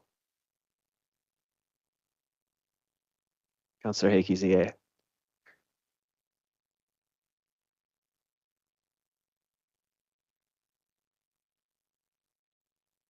And that is carried. Thank you very much, Councillor Baldwin. Other business, we have two this evening. 3, Mayor Leal, Councillor Hakey, Councillor Baldwin. Mayor Leal. Thanks. Thanks very much, Mr. Chair. I want to address a very personal issue for me. As I was at home recovering from my surgery, I learned that in the public domain that I was suggested that I was indifferent to women and children fleeing domestic violence. I want to take a moment to address this evening. During my almost 4 decades in politics, I have always gone out of my way to make sure that women and children fleeing domestic violence would have a safe haven. I want to give you my first example exactly 34 years ago. It's 1991. The late Glenn Padge and I were the councillors for Otonabee Ward. The YWCA wanted to build 40 townhouses of transitional and permanent housing for individuals escaping domestic violence. Councillor Duguay was the planner involved in this.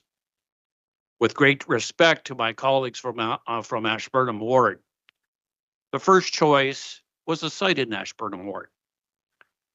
When the neighbors were made aware of this, they indicated that they didn't want that housing in Ashburnham Ward. The YWCA had to find another site. They selected a site, 1770 Stenson Boulevard. And why was that such an interesting site? That was College Park's estate, which was a build-out of a brand new, exclusive, single-family residential area in the city of Peterborough. Councillor Padgett and I made a commitment to the Y that we would support the rezoning and make sure that that housing was put in place. During that time, we had a public meeting at Kawartha Heights School. There was 150 people for a 3-hour meeting. I don't have to tell members of council that many of them were irate at that meeting. But Glenn and I decided to avoid political expediency and make the tough decision to rezone that property, which we did. And I remember that night very well because many of them said that our political careers would be ended in that municipal election of 1991. But let me tell you what the history was. At the election of 1991, Mr. Padgett and I were acclaimed. Fast forward again, Mr. Chair, in 2007, Lynn Zimmer came to see me working with Bill and Betty Morris, who are fortunately now are residents of Collingwood and not residents of Peterborough. Bill and Betty were the fundraiser chairs to raise new money for the Crossroads shelter, again, for women escaping domestic violence. They needed $1 million from the province of Ontario. We collectively went to work and we secured the $1 million to build those homes for those women and children so they would get a safe harbor. The other thing I just want to touch upon is when we were chatting recently about 748 Chemong Road, there was an idea put forward that when you put in housing of that description, that it is a property value Armageddon. I asked Mr. Freeman a couple of weeks ago to give me the assessed values around 1770 Stenson Boulevard. He chose 4 for me. This is based on 2016 impact values. 1759 Stenson Boulevard has a value of $296,000. 1755 Stenson Boulevard, $287,000. 1751 Stenson Boulevard, $366,000, and a property at 604 Wilford Drive, $259,000. Colleagues, that's within the standard deviation of impact values on properties. But then we went further. Mr. Falconer decided to get some data for me based on MLS sales in that area for 2023, 2024, 2025. A home that abuts Centennial Place at 1770 sold, hold on to your seat, Mr. Chair, $1.3 million. $1.3 million. The average range of sales in that area, these are sales, range between $600,000 and $1 million, with the majority of them being between $700,000 and $850,000. So much for property values Armageddon. So, Mr. Chair, thank you for giving me this opportunity. I just wanted to talk about my time in public life and my time in public life helping women and children escape domestic violence. Thank you very much. Thank you very much, Mayor Leal. Other business, Councillor Hakey, Baldwin. Councillor Hakey? Thank you very much, Mr. Chair, and through you to Mr. Nelson. And I do apologize. I meant to send you a short email today. I don't think it's complicated, so you won't wake up in the morning and hate me. What I'm asking for, Blair, we have in the north end on Hetherington, as it comes up to Woodland Drive, we've had this winter in particular with the narrow snowbanks, a collection of cars on both sides of the street that don't seem to dissipate whether the weather's good or bad. It's caused a lot of problems for the residents up there. Most of the houses there, when I say most, I'm going to say about 60% are rental units. Some have university kids, but I'm wondering, I'd like to get a report on options that we have to deal specifically with that. And I don't know if it's alternate parking 1st to 15th or the 16th to 3rd. I don't know what it is, but as everybody in their wards has, the narrow snowbanks have just compounded the issue. I can speak to our division that's out there monitoring, because this is the first time in about 5 years I left my truck on the street on Saturday night and got a ticket. So they are out ticketing, which we keep saying, but they can't ticket continually. So maybe there's other options, Mr. Nelson, that you can bring forward for us, please. All right, thank you, Councillor Hickey. So a report back from staff on street parking. As it pertains specifically to Hetherington, because that seems to be a big bottleneck. Okay, right at Woodland. so on street parking enforcement and signing options for Heathering Street. Please. Yeah, it'll be a motion. Maybe can we say Heathering Street North, because that's where the townhouses are, but you know what we're talking about. Okay. So any comments or questions to that report for potential signage? Okay, we will need 2/3. If my math serves me correct, that means 7.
And that is carried. Thanks, everyone. Appreciate that. Other business, Councillor Baldwin. Thanks, Mr. Chair. I just want to take the opportunity to thank Commissioner Szymanowski. If he wouldn't mind passing on council's gratitude.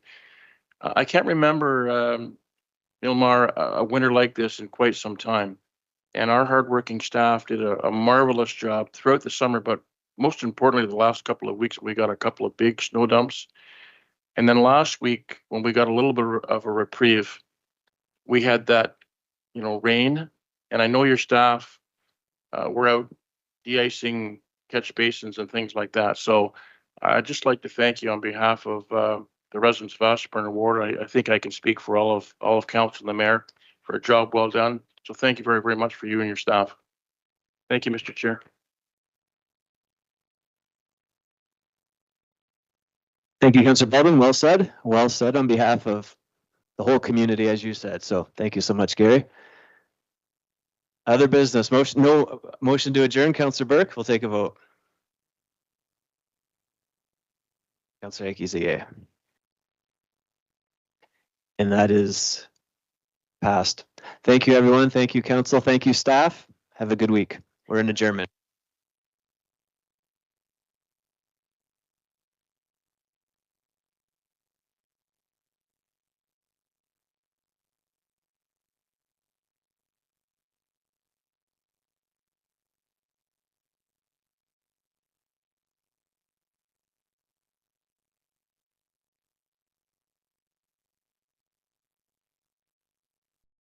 you